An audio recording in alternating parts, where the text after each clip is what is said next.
is that every Filipino worker attains full, decent, and productive employment. And to achieve this, we link people to employment opportunities. We invest in human capital development to enhance workers' employability. We promote and protect the rights and welfare of workers by ensuring just and humane working conditions and better terms of employment, maintain industrial peace, and provide social protection for workers. To fulfill our mandate, the department has 10 attached agencies.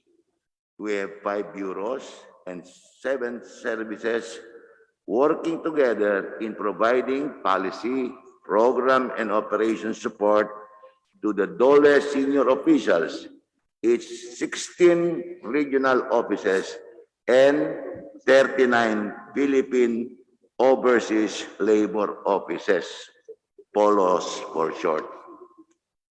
Your Honors, more than a year into the pandemic, the labor market is now showing signs of recovery. Unemployment rate declined from 7.7% in June this year to 6.9% in July.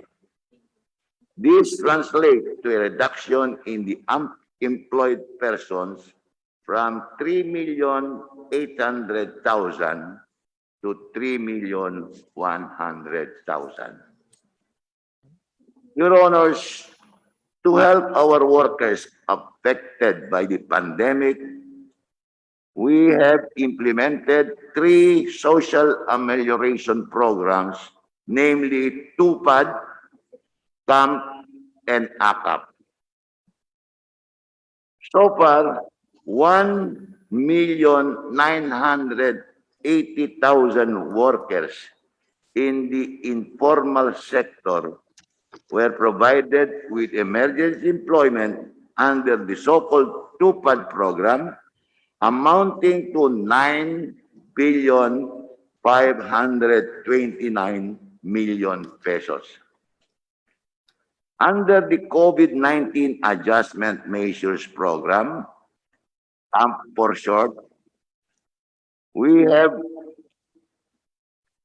2,168,000 affected workers in the private establishments, including those in the tourism industry and in the education sector, who received financial assistance amounting to 10,895,000,000 pesos. Now, to help our overseas Filipino workers, Your Honors, we provided a one-time financial assistance of 10,000 in the country or $200 US dollars on site to more than 540,876 OFWs affected by the pandemic, amounting to 5,483,000,000 under the abot kamay ng pagtulong sa mga OFWs, ACAP for short.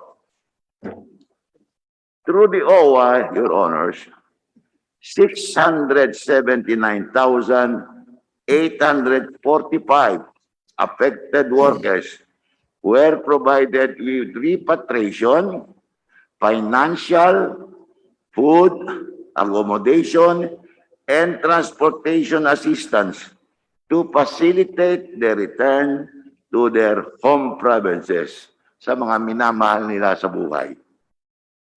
Medical assistance were also provided to about 10,018 OFWs affected with COVID-19, amounting to more than 100 million pesos, Your Honors. Additional support in the form of scholarship were given to the OFWs and their dependents.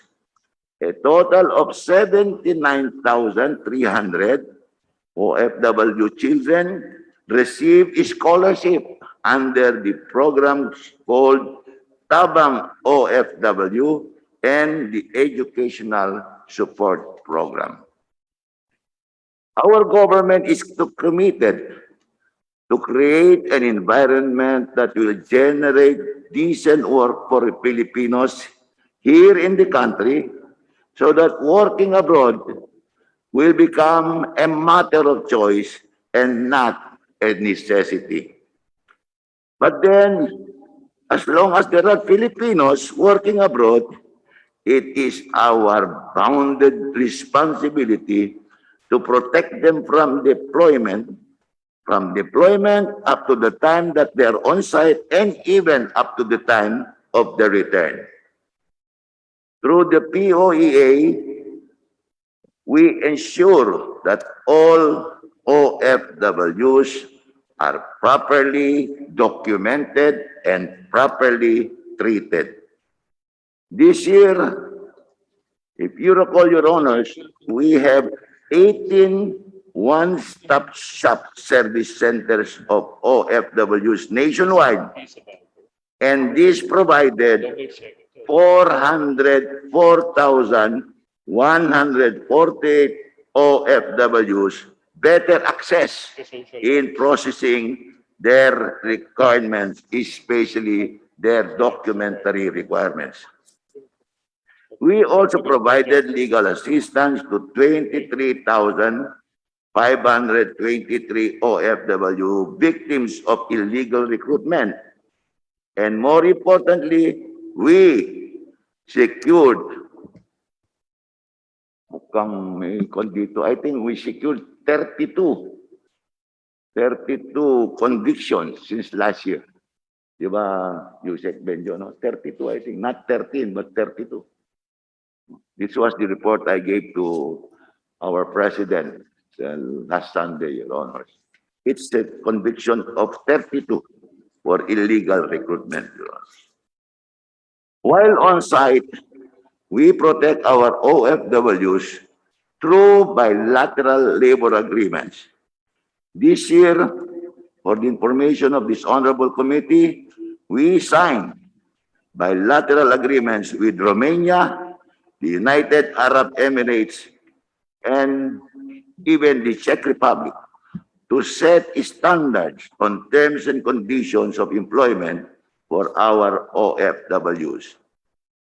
The Philippine Overseas Labor Offices, POLOS for short, also delivered a wide range of on-site programs and services to 873,820 OFWs.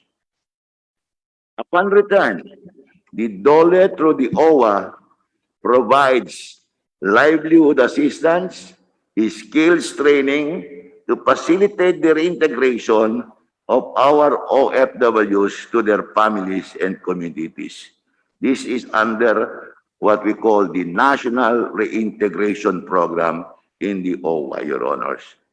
This year, 9,625 OFWs received livelihood assistance. The OWA also provided calamity assistance to 63,191 OFWs and their families. Your Honors, the DOLE continues to intensify its inspection program to strictly enforce compliance with labor standards, especially occupational safety and health standards. This year, we have inspected a total of 72,814 establishments covering 2,800,000 workers. The DOLE ensures safe and humane working conditions through the issuance of various guidelines, the latest of which are advisories on the prevention, and administration of COVID-19 vaccination in the workplaces. Over there are the list of the issuances, Your Honors. The DOLE, through Occupational Safety and Health Center, provided mandatory and specialized OSH trainings using webinars and other online platforms. Through the Labor and Employment Education Services, our department raised awareness of workers, employers, and graduating students on labor rights and other employment issues. Our department also provided training as well as scholarship to union members and their dependents. Your Honors, we remain steadfast in our commitment to ensure just, simplified, and expeditious resolution of all labor disputes. This year, we resolved 31,742 cases, benefiting 65,878 workers, resulting to 4,181 million pesos in monetary awards. To make the youth job ready, Your Honors, our department also implemented programs to keep them in school as well as provide them relevant training and work experience. This year, a total of 77,910 youth were assisted under the special program for the employment of students and the government internship programs and job start. These are popularly known as SPES, JEEP, and Job Start, Your Honors. We also build the capacity of Public Employment Service Office to better deliver employment facilitation services for the job seekers. To our pesos, a total of 886,831 job seekers were placed in various employment opportunities this year alone. Our department, through the National Wage and Productivity Commission, conducted productivity trainings focused on business continuity and other strategies to help the micro, small, and medium enterprises recover from the effects of the pandemic. For this, a total of 11,197 SMSEs were assisted this year. The Professional Regulation Commission, Your Honor, one of our attached agencies, also conducted licensure examinations covering 16,654 examinees. The National Maritime Polytechnic also provided online and blended learning courses to 6,300 seafarers. This year, Your Honors, our department provided livelihood assistance to 35,168 beneficiaries and emergency employment to 842,566 beneficiaries to help workers, particularly those needing income support during this pandemic. Our department also, through the Employees Compensation Commission, provided cash assistance to about 8,560 beneficiaries infected with COVID, amounting to 85,720,000. Additional employment compensation policies to provide enhanced social protection ensures or measures for workers include a grant of one-time financial assistance of 20,000 to employees' compensation pensioners in the private as well as in the public sector. The indemnification of COVID-19 as an occupational disease, Your Honor. For the first time, COVID-19 has become a compensable occupational disease. Your Honors, to bring ourselves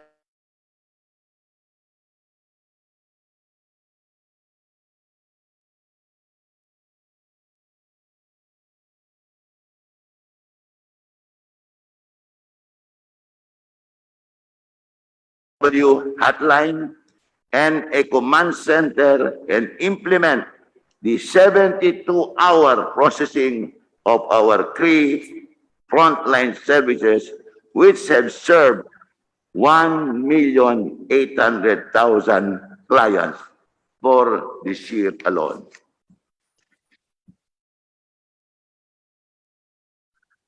Your Honor, the 2022 DOLE budget under the National Expenditure Program is 44 billion 364,681,000, excluding the budget for retirement and life insurance premium of 370 million, verification free program of 163,134,000, and voluntary arbitration fund of 361,000 pesos.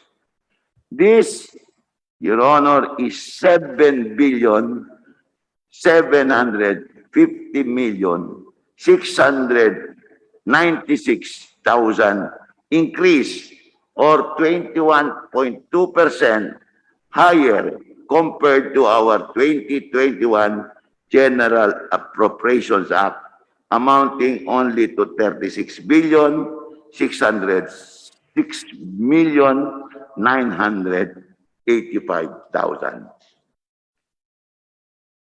Of the 44,364,681,000 budget for fiscal year 2022, 50,050,547,000 will go to the office of the Secretary, which comprises of the DOLE Central Office, the Office of the Secretary proper, the Office of 5 Undersecretaries, although we're expecting another new Undersecretary, Office of the 7 Assistant Secretaries, and we just lately received one appointment of a new Assistant Secretary, and 39 Philippine Overseas Labor Offices.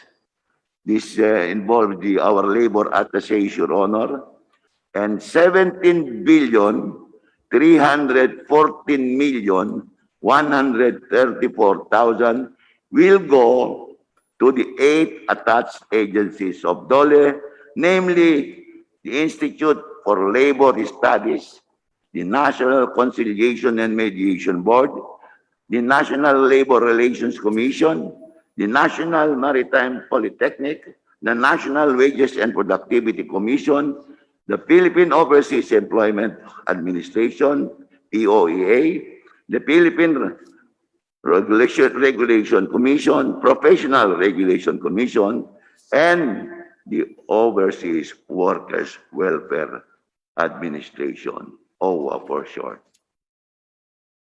Aside from the DOLE Office of the Secretary, with a significant budget increase of 2,097,653,000 or 8.4 increase, the 6 attached agencies of DOLE with budgets increase are the following: OWA, that's the Overseas Workers Welfare Administration, with 5,195,291,000 or 68.4% increase. The Professional Regulation Commission, PRC for short, with 284,429,000 or an 18.5 increase. The Philippine Overseas Employment Administration, POEA, with 163,779,000 or a 32.3% increase. The National Conciliation and Mediation Board with 12,912,000 or a 4.9% increase. The National Maritime Polytechnic with 2,862,000 or a 2.2% increase. And finally, the Institute of Labor for Labor Studies with 13,465,000 or a 27.6% increase. Meanwhile, Your Honors, the following two attached agencies of DOLE recorded a decrease in budget. The National Labor Relations Commission with 11,284,000 pesos or 0.9% decrease, and the National Wages and Productivity Commission with 1,411,000 or a 0.6% decrease. Your Honors, we have here the comparative DOLE budget by allotment class, namely personnel services, maintenance, and other operating expenses, financial expenses, and capital outlay under 2022 National Expenditure Program as against the 2021 General Appropriation Act. The personal services in 2022 budget has an increase of 85,490,000 or an increase of 1.4%. This is primarily attributable to the following: salaries due to implementation of salary adjustment law, third tranche amounting to 83,153,000. A provision for loyalty award amounting to 1,395,000. PhilHealth contribution amounting to 5,904,000.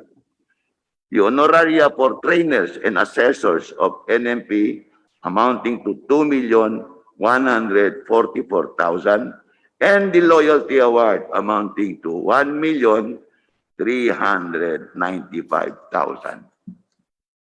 The maintenance and other operating expenses, Your Honor, in 2022 budget has also increased of 7,311,000,000 or an increase of 24.1%. And this is primarily attributable to the following. First, the tulong panghanapbuhay sa ating disadvantaged or displaced workers, Tupad for short, amounting to 2 billion pesos. Provision of operating requirements for DOLE computerization amounting to 84,579,000 pesos.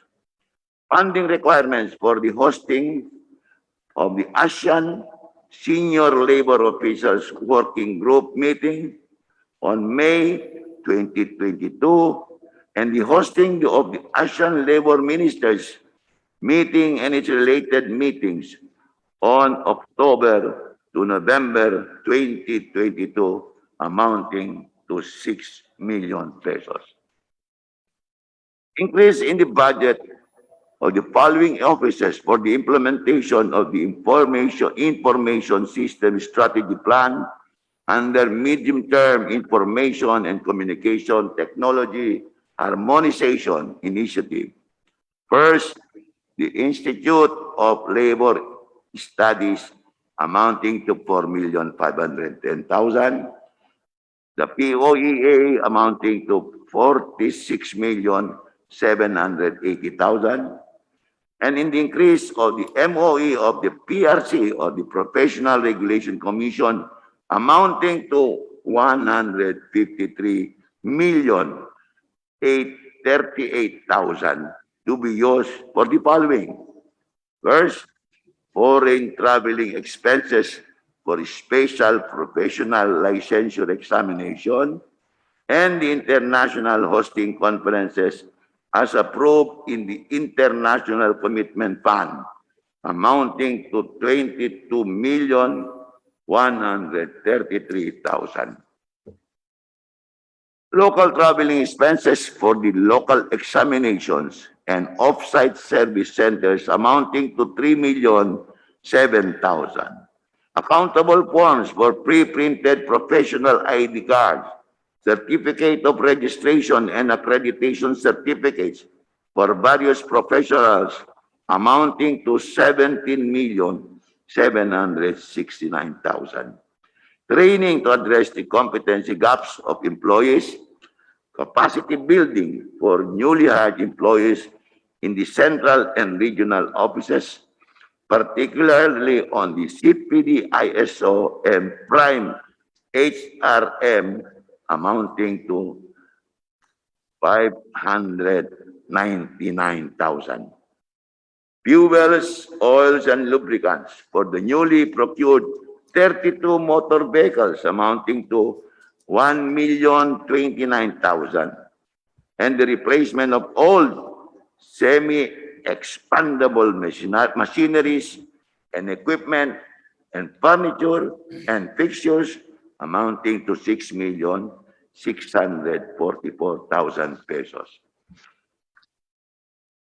Consultancy services of the consultants for Prime HR and digitization project in the archiving of record of the commission amounting to 4,992,000. Professional fees for the judges in the selection of outstanding professionals of the year and ISO certifying body amounting to 723,000.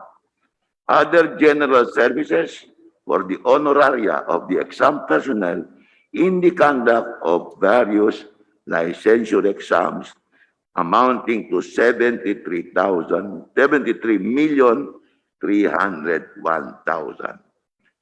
Exam venue rentals amounting to 25,327,000. ICT software subscription for upgrading of software and firmware to newer and better version to improve its functionalities and coverage and subscription of webinar and communication platforms amounting to 12,555,000. Your Honors, the increase in the MOE of BOA, which includes additional funds for the following. Emergency Repatriation Fund relative to Project CARE Uwian na program due to COVID-19 pandemic amounting to 4,858,528,000. Salaries of job orders in central and regional offices and local hires in overseas posts amounting to 109,400,000 27,000. Increase in the capital outlay budget is attributed to the following, Your Honors. Provision of funds for system development and procurement of ICT equipment approved under Medium-Term Information and Communication Technology Harmonization Initiative. Office of the Secretary amounting to 123,665,000. Institute for Labor Studies amounting to 6,990,000. Philippine Overseas Employment Administration, POEA, amounting to 96,508,000. And the Professional Regulation Commission amounting to 700,000. Acquisition of motor vehicles for OSCEC, Office of the Secretary, 16 units amounting to 16,200,000, and Nlrc, 1 unit amounting to 1,300,000. Intangible assets amounting to 19,602,000. Building construction of PRC, or Philippine Professional Regulation Commission Regional Office in Region 7 and Region 11 amounting to 114 million pesos. Furniture outlay for the newly constructed office of the PRC Regional Office Region 13 amounting to 198,000. Your Honors, in 2022, our department will continue to implement programs and services that will contribute to accelerating employment recovery. Our department, as part of the Nurse Task Force, Nurse Task Force is the National Employment Recovery Strategy, together with the private sector, launched the Reform, the Rebound and Recover 1 million jobs project for 2021 with the following industries as main drivers: construction, manufacturing, tourism, information technology, and business process management. To ensure safe workplaces and healthy workers, our department requested 452,000 vaccines for workers in the construction and manufacturing sector. By the way, Your Honors, this was approved by the Chief Vaccine Implementer, Secretary Galvez, and we rolled out about 2,000 vaccines yesterday, Your Honors, and it will go on until the whole 452,000 will be fully utilized. With our budget of 2022 proposal, Your Honors, we commit to continue to deliver the following targets. First, youth employment. Second, employment facilitation services, and productivity and maritime training. To ensure our workers' rights are protected, industrial peace is maintained, our department also commits to deliver the following targets: labor inspection, labor dispute resolution, and occupational safety and health trainings. Lastly, Your Honors, we commit to continue to provide social protection to our workers during the pandemic through livelihood assistance, emergency employment, reintegration services, and welfare services. Sisikapin po namin na mas mapalawak ang maaabot ng serbisyong DOLE sa 2022. Maraming salamat po, Your Honors, and good morning po. Thank you very much, Secretary Bello. So we will now proceed with questions and interpellations from members of the House. But before we proceed with interpellations from members of the House, I would just like to remind everybody of the rules and procedures that we have agreed on. Number one, I will, as chair, strictly implement the 5-minute rule to be observed by all those that will interpellate. Number two, if the department needs more time to respond, they may request that the same be submitted in writing to the member concerned, copy furnished to Committee on Appropriations. Number three, for orderly proceedings, a member or a resource person who wants to interpellate or answer must first seek recognition from the chair before speaking. And number four, all questions and answers must be directed to the chair to avoid engaging the resource person or the member in this conversation. We have presently 30 House members present in Zoom, and I also would like to acknowledge those who are physically present with us. My fellow Vice Chairman Alan Reyes, good morning, Congressman Kit Belmonte, and Congresswoman Arlene Brosas. Magandang umaga po sa inyo. So we will now start with the interpellations, and as we all know, we will start with the minority. So the chair recognizes Congresswoman Stella Kimbo. Ma'am, you have 5 minutes. Salamat, Mr. Chair. Magandang lahat. Bago ang lahat, pasalamatan natin ang DOLE family for being physically present in today's hearing. Malaking bagay po ito at nagpapakita po ng respeto sa ating budget hearing. So thank you po. Anyway, my first question po, Mr. Chair, has to do with this slide that I'm sharing. So good news naman po na bumaba na po ang ating unemployment rate. It's now 6.9%. But that's still slightly higher than the 5.3 unemployment rate bago po tayo nagkaroon ng pandemic. But anyway, it's a vast improvement from the April 2020 figure of 17.7%. But having said that, ang ibig sabihin po nun ay meron pa ring 800,000 individuals na nawalan ng trabaho during the pandemic at hanggang ngayon kailangan ng trabaho. And ang lumalabas po na problema sa ngayon is mukhang yung mga tao pong nakapaghanap ng trabaho ay medyo mababa ang kalidad ng kanilang employment.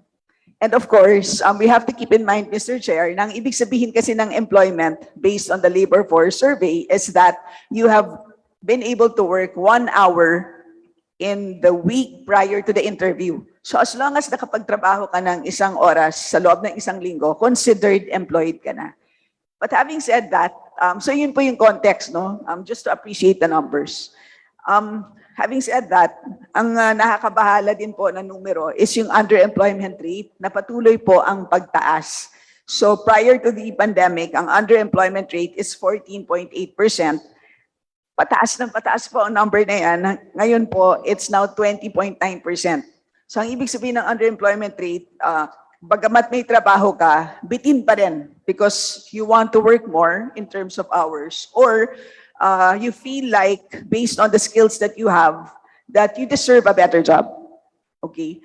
So that's one. And number two, another indicator po sa tingin ko na medyo problema ang quality of employment is ito pong dami ng workers in private households. So kasama po dyan ang ating mga kasambahay. So tingin ko malaking concern po ito kasi June 2021, 1.77 million ang dami ng ating private household workers. Pero pagdating ng July 2021, meaning within 30 days, Mr. Chair, it is now 3.6 million. So nag-more than double ang dami ng kasambahay. So ito po, no, just two indicators na sa tingin ko nagpapahayag po ng low quality ng employment. So is this a correct assessment po, Secretary Bello? And as a first question, ito po bang proposed natin na budget for 2022, do you think would be responsive to the current labor market condition? Secretary Bello. Thank you, the Honorable Gimpo. To address that issue, Your Honors, may I request our expert on labor, the one in charge of the Bureau of Labor Employment, Assistant Secretary Nikki Tutay, to give the quick response, Your Honor. Yeah. ASEC Nikki Tuta, you're recognized. Thank you, Secretary, and thank you, Your Honors. The observation of the Honorable Congresswoman is correct po, based on statistics of the Philippine Statistics Authority. The reason why underemployment is highest since the pandemic period is that unang-una po, yung reason why the workers are employed less than 48 hours a week is variable working time or nature of work. And this is backed up, Your Honor, by statistics from the job displacement that we gathered from the establishments. Marami pa rin po kasi ang naka-flexible work arrangement ngayon. And when we speak of flexible work arrangements, the workers are either working less number of hours or less number of days in a week. Also, they are put on job rotation just to preserve employment. So those are main reasons for this. The other is yung personal and family reasons po. Also cited are ECQ, lockdown, and the COVID-19 pandemic. The fourth is poor business condition. And fifth is the health and medical limitations. You would note, Madam Congresswoman and Mr. Chair, that marami pa rin po yung natatakot lumabas kahit na po sabihin natin nagre-reopen tayo safely ng ating ekonomiya. So the confidence of the workers, of the consumers, and even the businesses are still halted by the COVID-19 pandemic. Yung pong observation po that marami po yung private households, it could be, but we have not looked into the details yet. It could be because marami po yung naghahanap ng carers po ngayon for the patients ng mga COVID-19 and even the elderly po. So doon pumapasok po siguro yung category ng private household, Your Honors. Thank you. Mr. Chair. Congresswoman Stella Kimbo. Yes, Mr. you Chair, may mukhang ang continue. problema talaga is kailangan na natin i-open up ang ating economy. So kawawa naman po kayo kasi masasabi natin that's not directly within your control, pero ang lumalabas po na datos ay tila nagiging responsible kayo for that. But tingin ko, there are things din po within your control, no? Kasi meron naman po kayong kakayahan na magbigay ng subsidies sa ating workers. So I'd like to ask if you would have any programs for that purpose. Ibig sabihin, are you able to subsidize, halimbawa, workers in companies that now have to rely on flexible work arrangements, meaning to say, kalahati na lang ang nasisweldo ng kanilang mga workers because they just have to work, let's say 50% lang ang workforce na allowed sa kanila. But pwede po bang isubsidize yon ng DOLE so that they're able to actually bring home yung dapat nilang kabuang sweldo? Your Honor, if I recall, what the Honorable Congresswoman Kimbo is saying is about wage subsidy. And I recall, Your Honors, that I think in the consideration of Bayanihan 2, we came up with a proposal, Your Honor, for a wage subsidy, but not in favor of the employees. We proposed a wage subsidy program, Your Honor, in favor of the employer, provided that they do not terminate the services of their workers. And we requested, if I recall correctly, Your Honor, we requested for a budgetary allocation of 60 billion. Unfortunately, although I think even the Department of Finance supported this position, this was not approved and it was not included in the Bayanihan 2 resolution, Your Honor. We were hoping that that would prevent the increase in the unemployment rate because we would tell the employer, oh, wag mong tanggalin si ganito. Para hindi ka mabigatan, sasagutin namin ang 60% ng sweldo niya, sagot mo ng 40%. That was our proposal, Your Honor. Unfortunately, it was not approved. It was not included in the Bayanihan 2 resolution. Mr. Chair, ang ganda sana nung idea na yon, wage subsidies. Pwede pa bang, may pag-asa pa ba na i-fund yan? Kasi ibig sabihin, halimbawa po sa 2020 budget, can you confirm po that you have about 5.3 billion unobligated and an additional 3.3 billion undisbursed? So mukhang from 2020 alone, meron pa pong, if we take the sum, about 8.6 billion unutilized. So pwede po bang malaman kung anong nangyari dito sa funds na to? Available pa ba ito? Pwede pa bang ma-realign ito for purposes like katulad ng sinabi ni Secretary Bello, wage subsidies? Your Honor, on the issue of unexpended balances, may I request our finance officer to respond to that, Your Honor? Because when it comes to figures, wala na ako. Wala na po ako. Director Warren, Your Honor, of our Fiscal Management Service, Your Honor. Director Warren, you're recognized.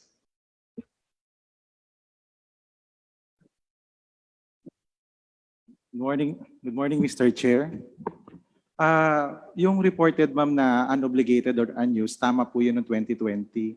But there is an extension of the validity of the appropriation in 2020 that was carried forward in 2021.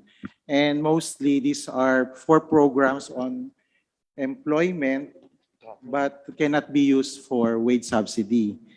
And some other unused APRO, particularly under Bayanihan 2, that is pertaining to the camp tourism that is specifically provided under Bayanihan 2, intended solely for to subsidize tourism workers. So na-forward na siya sa 2021, ma'am, and then ngayon fully utilized na and fully disbursed na po yung unused APRO in 2020.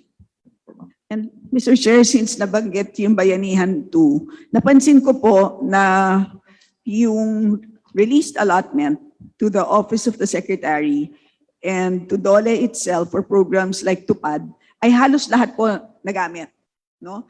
Kaya lang meron pong 2 released allotment for OWA. Ang isa po doon is 500 million to cover funding requirements for emergency repatriation. At yung 500 million na yan ay ganoon din po, ubos na ubos. Pero may isa pa pong may isa pa pong released allotment amounting to 4.995 billion. And a bulk of that, Mr. Chair, was not used. So in fact, meron pang unobligated as of June 30 na 2.5, and of that obligated na 2.4, merong 800 million na undisbursed. In other words, may 3.2 billion out of that 4.99 billion para sa OFWs na unutilized. So ano pong nangyari dito? So bakit may 2 klase ng pondo, yung isa fully utilized, yung isa hardly utilized? At alam naman po natin, ang dami po sa ating mga kababayan na OFWs na gustong-gusto na pong umuwi. So ano pong nangyari dito sa 2 klaseng pondo na to? At ano ang naging balakid kung bakit yung isang klaseng pondo for OWA ay hindi po na-utilize? Thank you, Your Before Honor. I recognize DOLE, Congresswoman Stella, you have exhausted your 5 minutes. And ganyan po talaga pag economist ang nagtatanong, talaga madetalye at kabisado. So, Secretary Bello, you're recognized. Thank you, Your Honor. Again, to continue the explanation of Director Warren, Your Honor, I ask the indulgence of the Honorable Congresswoman to allow him to explain further the unexpended portion. And later on, maybe request also Administrator Kakdak of OWA to explain the expenditure of all the budgetary allocations, especially with respect to the repatriated OFWs, Your Honor. So, the chair recognizes Administrator Hans Kakdap. Thank you. Thank you, Chair. Thank you, Congressmen and women. To respond to the query, actually the two items are interrelated as to why one is fully utilized, the other is not fully utilized. And that is because yung pong fully utilized is the GAA funded program. And so what we did with respect to the trust fund side is to do some belt tightening to protect the fund insofar as it concerned repatriation, because we knew we had a fund to be exhausted from the GAA side. So we were strategic in the sense that when it came to food transport accommodation ng OFWs, we used the GAA side. That is why fully expended po ang GAA side, so we could focus on OFW benefits from the OWA trust fund side. So we did some belt tightening, and for that reason, because the fund already had taken a hit in 2020, we lost around 1.5 billion in 2020. So we managed the fund, controlled the expenses, so that hindi po bumaba masyado pa yung trust fund. Yung pong less utilized, yung not 100% utilized, is the trust fund side.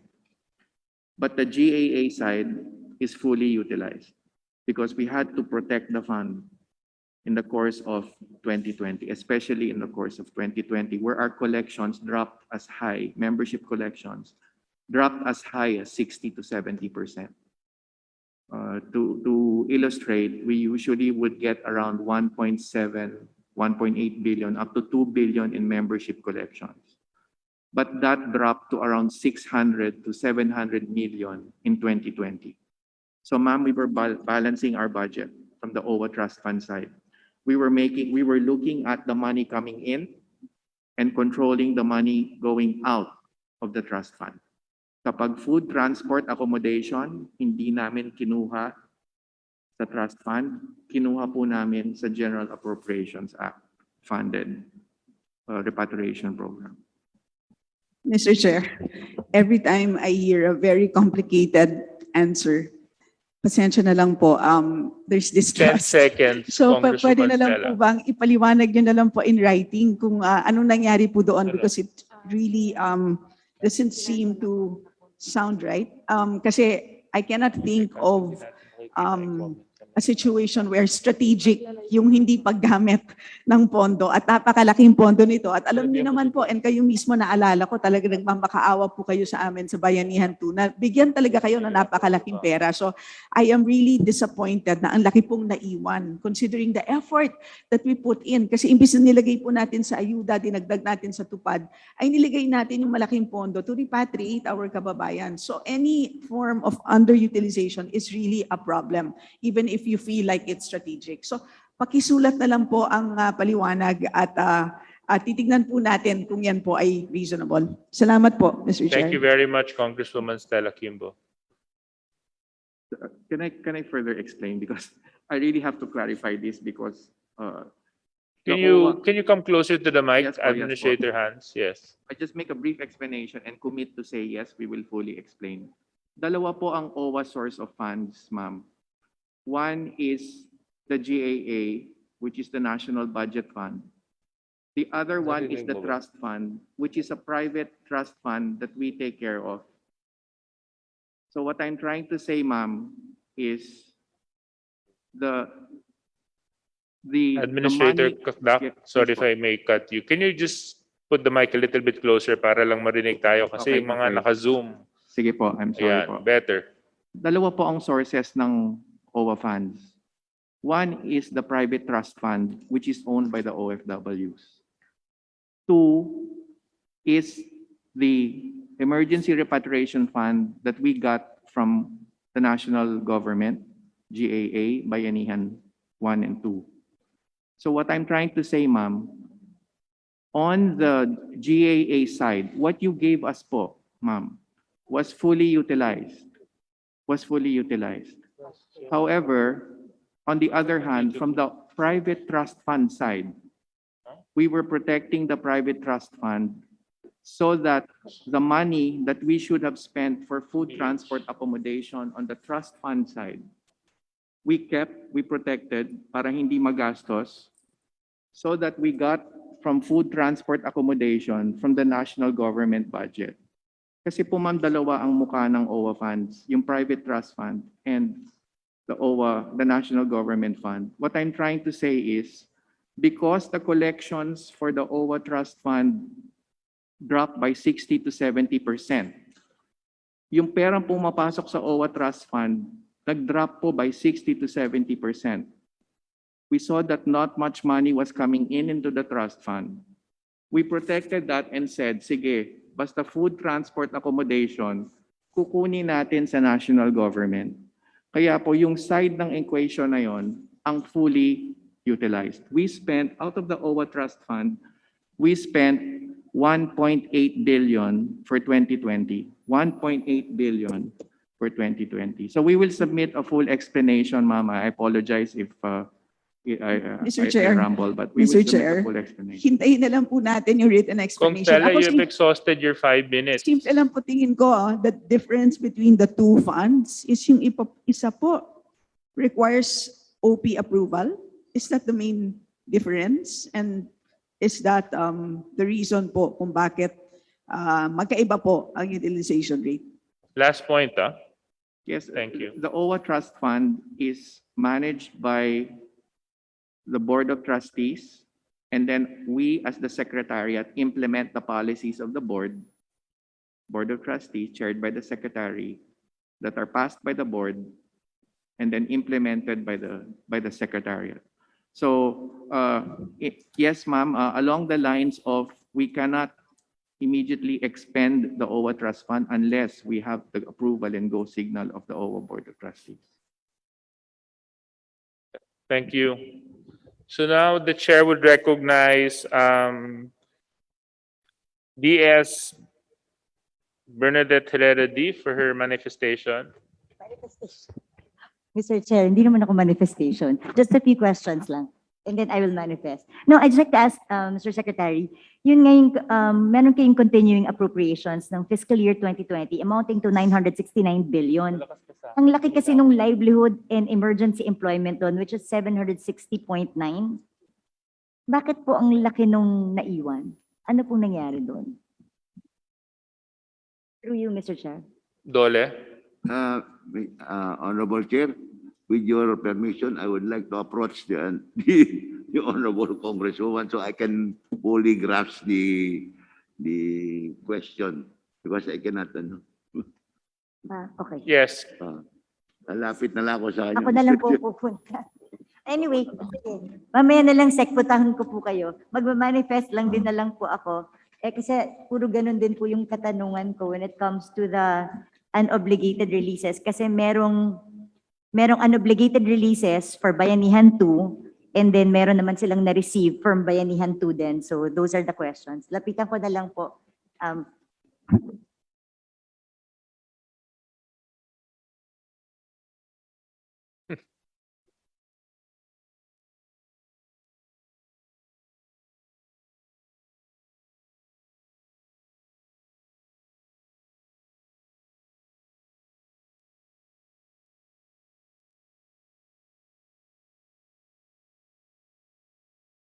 The chair will call for a 1-minute suspension.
Idol.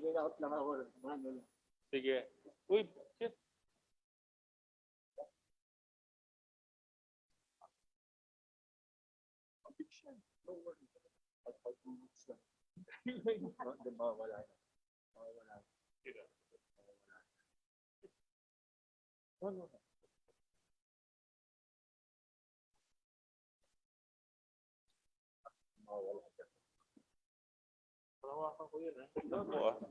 Mr. Chair.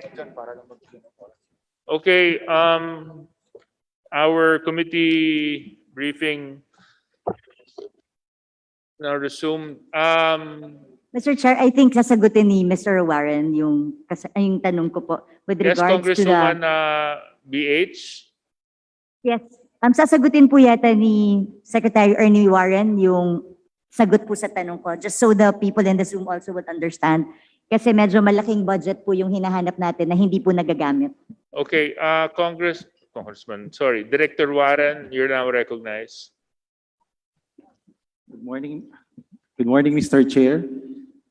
We confirm the unobligated balance of the figures under livelihood and emergency employment services. But please take note under that outcome, the programs under it are as follows: DOLE Integrated Livelihood Program, Tupad Program, and Government Internship Program. So, yung unobligated nung 2020 is carry forwarded siya sa 2021 and still being currently used. Actually, paubos na po, ma'am. And whatever na kailangan for Tupad or livelihood can be realigned, interchanged to that because it belongs to same PAP. As of the moment, medyo we're dwindling on funds on that already because halos exhausted na for implementation of livelihood and Tupad program po. Thank you po. So thank you for that, through you, Mr. Chair. So at least napunta siya sa Tupad and other programs, interchangeable siya. That's very important kasi, Mr. Chair, I just want to manifest how important Tupad is at kung kailangan nila ng tulong, nandito tayong lahat para mapabilis ang distribution nito. But I'd like to congratulate the Secretary for the efficient release of Tupad programs in the whole country. At gusto ko ang tanungin, ano bang difference nyo sa DSWD? Bakit kayo kaya nyong i-release? May mga SDO din ba kayong kailangan? Can you, I want to understand why DOLE can efficiently release the budget for Tupad and DSWD cannot. Meron din po kayong mga SDO, kailangan ganun. Baka pwede nyong i-share sa amin para maturuan namin yung DSWD as to what to do. Yes, Secretary Bello. Thank you, Your Honor, for that comment. We have whatever allocations we get, Your Honor, we disperse at the fastest. And Mr. Chair, nagpa-SDO ba kayo? Gumagamit din kayo ng mga SDOs? Yes, sir. Hindi ko kasi mag-gets yung problema ng DSWD. Baka kung sino pong point person ninyo, pwede ko pong makausap mamaya. I want to understand why it's so easy for DOLE to release their funds and DSWD cannot. Because DSWD still has 18 billion in AIX. Kayo po wala na kayong pondo halos for Tupad. Ba, ililipat na lang namin sa inyo, di ba? I mean, to my mind, Yes, Secretary. Thank you, Mr. Your Chair. Honor. Actually, that's the very specific instruction of the President, Your Honors. That the money that we have is the people's money, and he instructs us to give it to the people as soon as possible because the people need the money. Kaya we make it as easy as possible in the implementation, especially in the payout, Your Honor. Baka yung diferensya, Mr. Chair, kasi si Secretary Bello yan. Pakituruan na lang din po yung kabila. Anyway, Mr. Chair, isa pang request through you. I know nagiging hot issue ang Tupad po ngayon, but I would like to inform everyone that this program is really a good program na napapakinabangan po ng napakaraming tao noong mga panahon ng pandemya na walang-wala ang mga tao. This has really helped tremendously. Sana po kung ano man ang may issue sa iba't ibang lugar, wag po sanang madamay ang implementasyon sa iba. Dahil nagdoble-doble, triple higpit po kayo ngayon dahil sa mga pangyayarang ito. Sana naman po wag kasi kailangan po ng tao. Of course, you have to be strict pero wag naman yung additional requirements na naman. Mahihirapan po tayo. We need the people to have this assistance. Kaya I hope yung Quezon City, wag naman po kaming masingle out or and sana it would be the same across. I understand that you need to do the investigation, but I hope it will not affect all the other parts of the country because kailangan po namin itong programang ito para sa mga constituents. Again, Secretary Bello, through you, Mr. Chair, thank you very much for the efficient delivery of the Tupad program to our Filipino people. Thank you, Mr. Chair. Thank you very much, Congresswoman BH. At sana matupad lahat ng mga pinapakiusap natin na madagdagan pa ang mga serbisyong ibinibigay ng DOLE para sa ating mga mamamayan. Next to interpolate is Congresswoman Euphemia Kulyamat.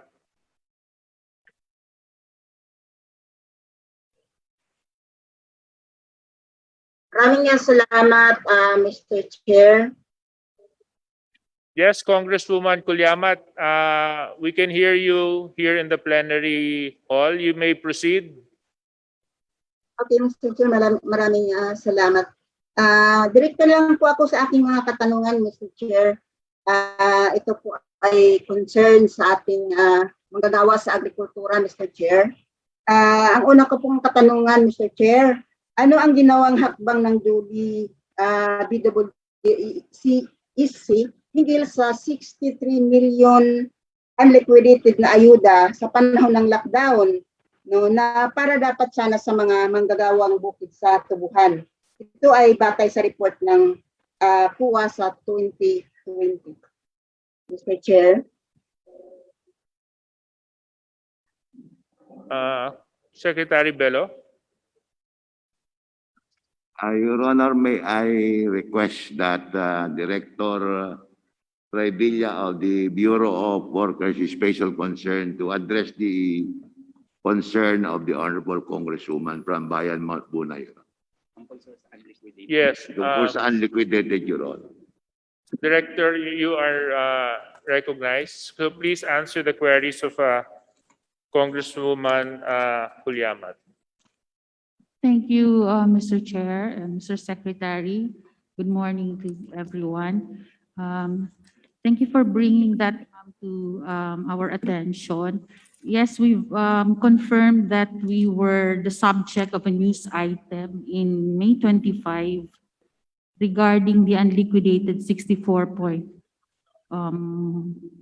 million.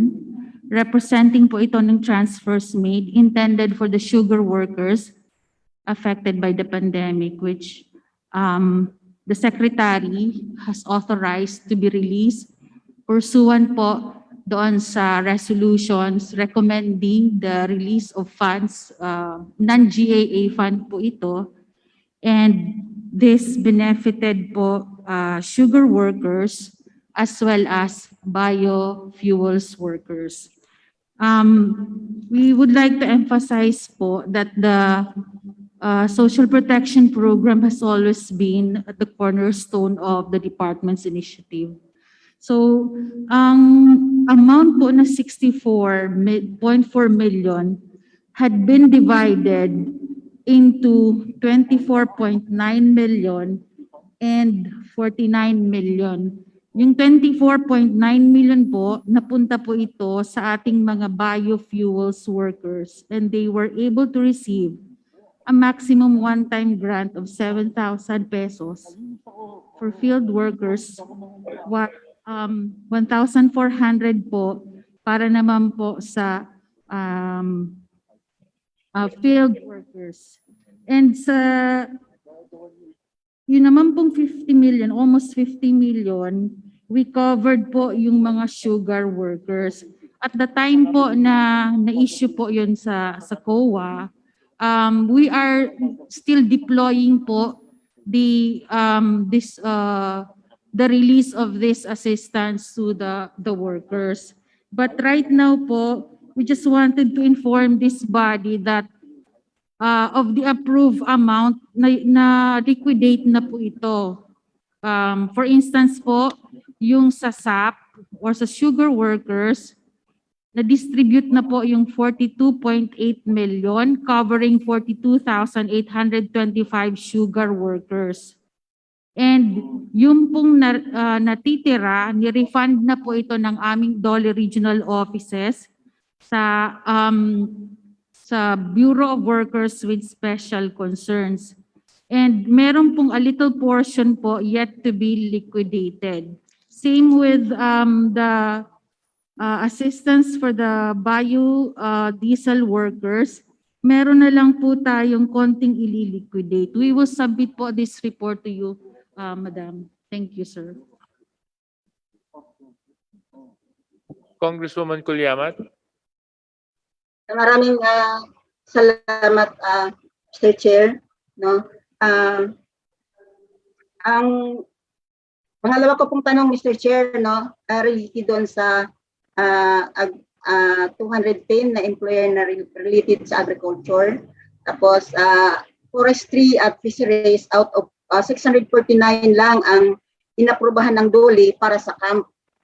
Bakit 49 employers lang ang nakapag-apply kung saan 16,466 ang mga manggagawa. Sugar workers pa lang ay 700,000 na ang mga bilang nito. Bakit ganito yung ng numero, Mr. Chair?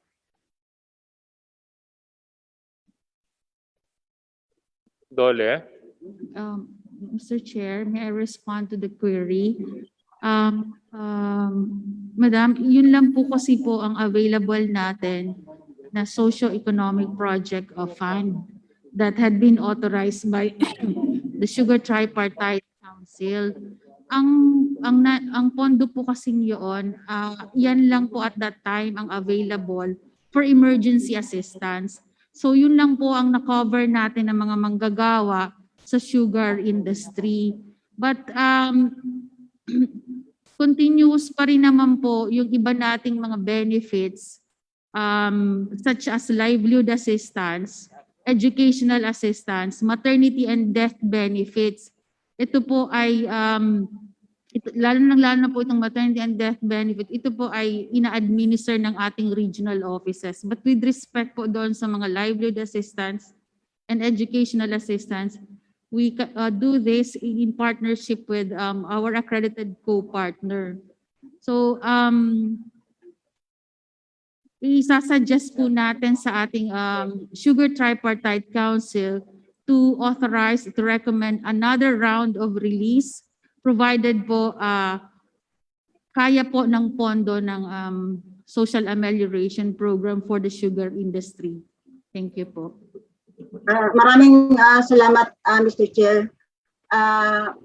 Sa ating, nakikita talaga natin na ang ating mga manggagawa sa agrikultura, no? Sila po yung pinaka pangunahing nagbibigay ng produkto kung saan kikita yung halimbawa doon sa sugar workers, no? Hindi po kikita yung sugar industry kung wala po itong mga manggagawa sa agrikultura. Kaya dapat natin ito bigyan ng pangunahing pansin, no, para sa kanilang mga benepisyo. Kasi paano po yung ating industriya ng asukal kung wala po itong mga manggagawa sa agrikultura. Kaya dapat hindi sila maisantabi so kung ano man ang mga benepisyo galing sa DOLE. At pangatlong tanong ko, Mr. Chair. Mr. Chair. Yes, you may proceed, Congresswoman Kuliamat. Ano po ang plano ng DOLE sa accumulated na 422.17 million na undistributed cash bonus fund na para dapat sa sugar worker, Mr. Chair? Mr. Chair, may I respond po? Because Yes, it's pertaining to Director, the you may social, continue. Yes po.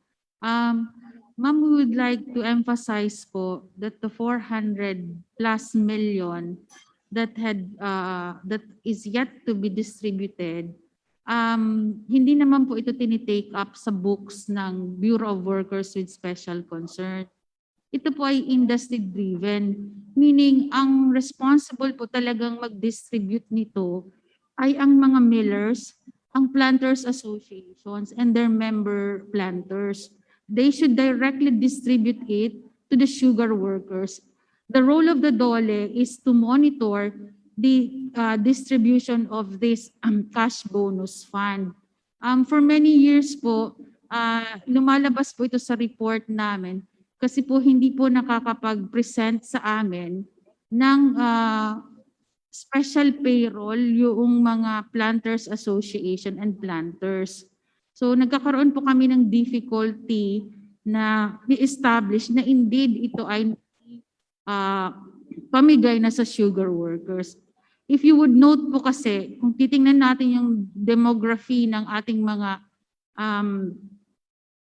employers, so to speak, o mga planters, these are small farm cultivators, small land cultivators. Kaya po, ang payroll ay hindi naman talaga napapractice. Sinusulat lamang po sa papel. Kaya po, ang paghahanap din ng ebidensya na sila ay nabigyan na, ay nahihirapan po kami. Kaya nga ho, what we're doing right now is to establish a database for the sugar workers. At sinimulan na po namin itong SAP suites na tinatawag, pagtatala po ng mga sugar workers sa Batangas. And we hope to replicate it with other regions so that po wala po tayong mga sugar workers na nakakaligtaan na mabigyan ng cash bonus fund. And we will also strictly monitor our millers and planters association as to the distribution of cash bonus fund. Thank you very much. I-add ko din po, ma'am, na with respect po doon sa mga hindi po nakatanggap ng emergency assistance under the non-GAA fund of SAP, sila naman po ay kina-cover natin sa DOLE Integrated Livelihood Program as well as tulong panghanap buhay sa ating disadvantaged program. We will provide you po with data on how many marginalized farmers have availed of this progress po. Thank you very much, Mr. Chair. Maraming salamat, Mr. Chair. Ang sunod ko pong katanungan, Mr. Chair, doon sa pagbubuo ng ng database ng sugar worker, Mr. Chair. Yes, you may continue, Congresswoman. Okay. Mr. Chair, hindi ba ipinagsasubmit ang mga malalaking planters at mill ng listahan ng mga empleyado nila upang maging batayan nito? Maaring makatuwang ang OMA o NFSW at iba pang people's organization para i-verify ang hindi bogus na listahan ng mga manggagawa. Bakit hindi ito bigyang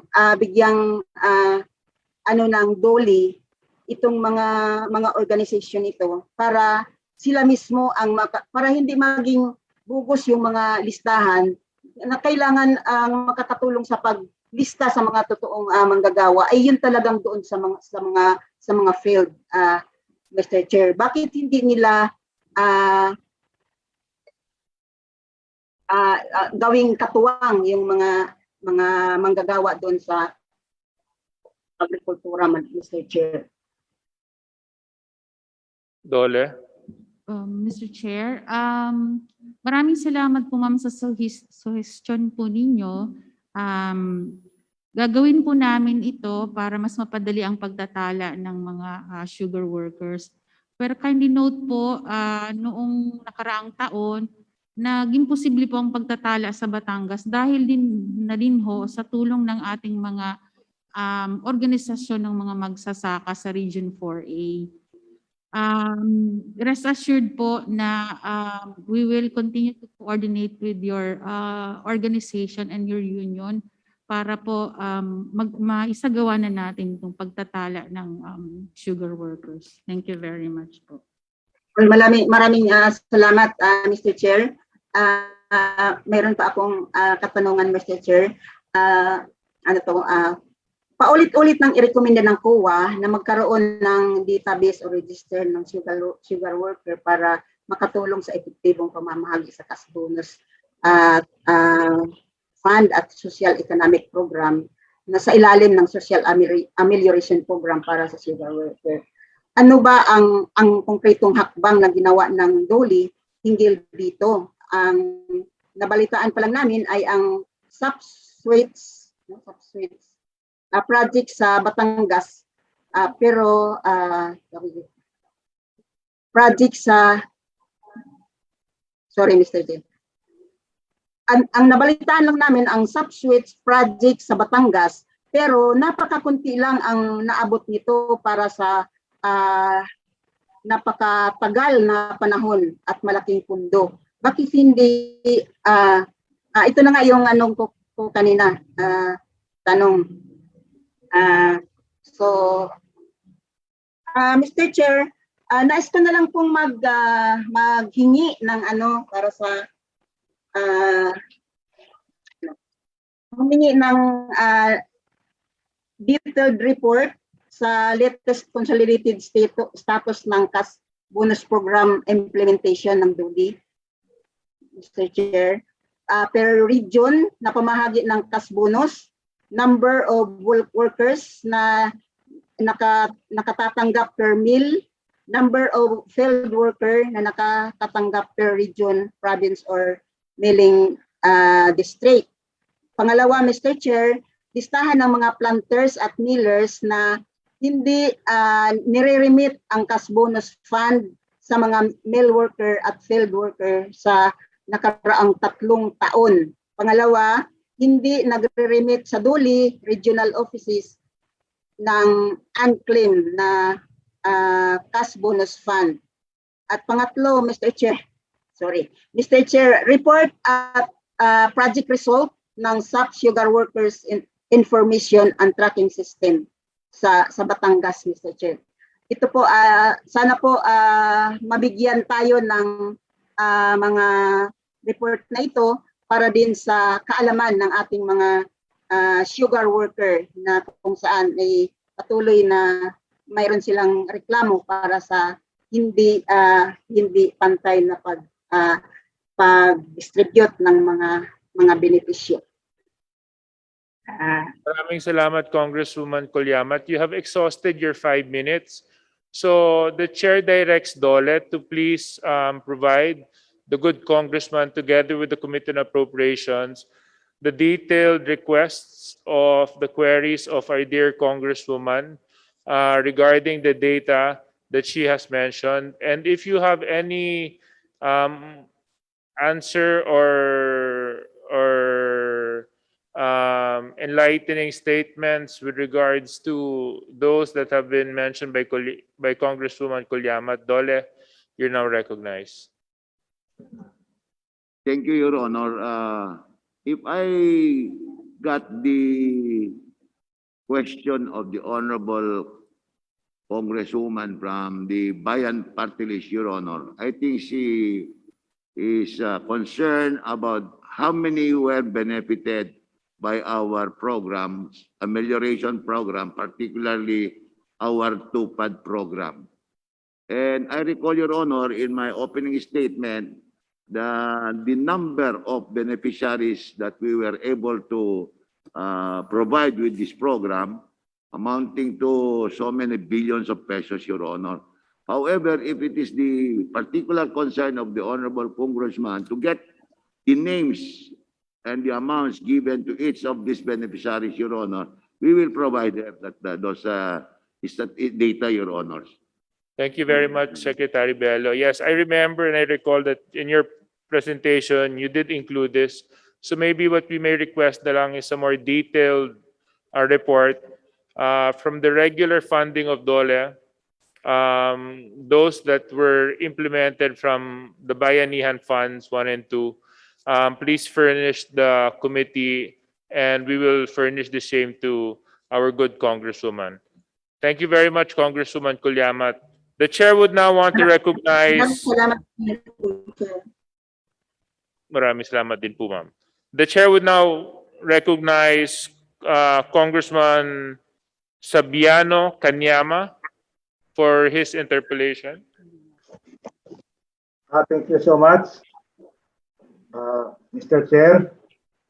Good morning po. Am I heard?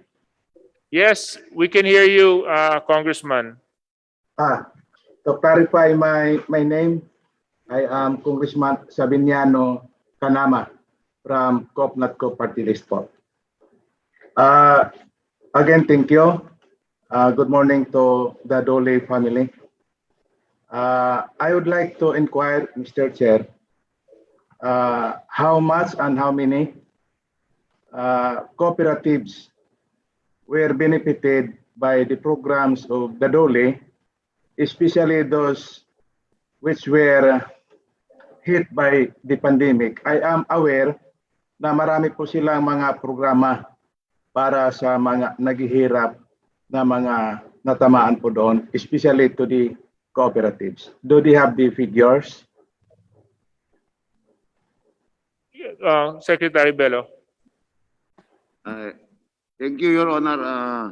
I think the Honorable Congressman representing the NATCA Co-op is interested to know the list of cooperatives that were benefited by the Tupad program, Your Honors. And we are prepared to give him a list, Your Honor, including the corresponding amount that were dispensed in favor of this cooperative under this program, Your Honor. Yes, I think the request of Congressman Kanyama is somewhat similar to the request of Congresswoman Kalyamat with regards to the implementation and beneficiaries of the Tupad program.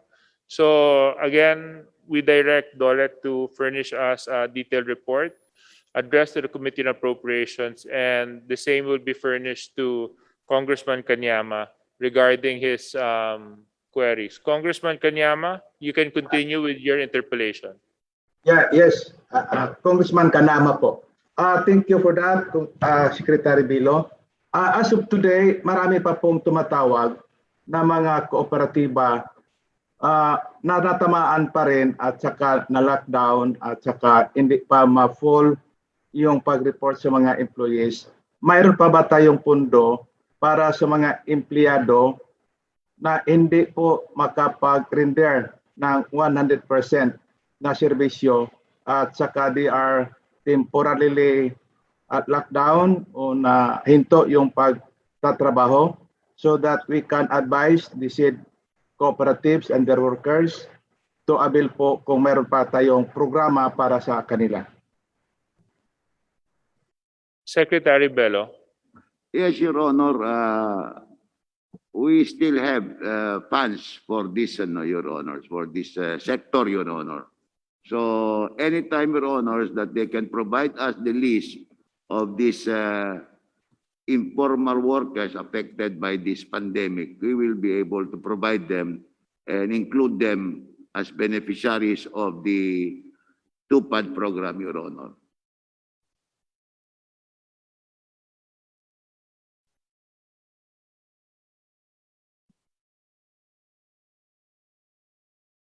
Congressman Kanama. Thank you.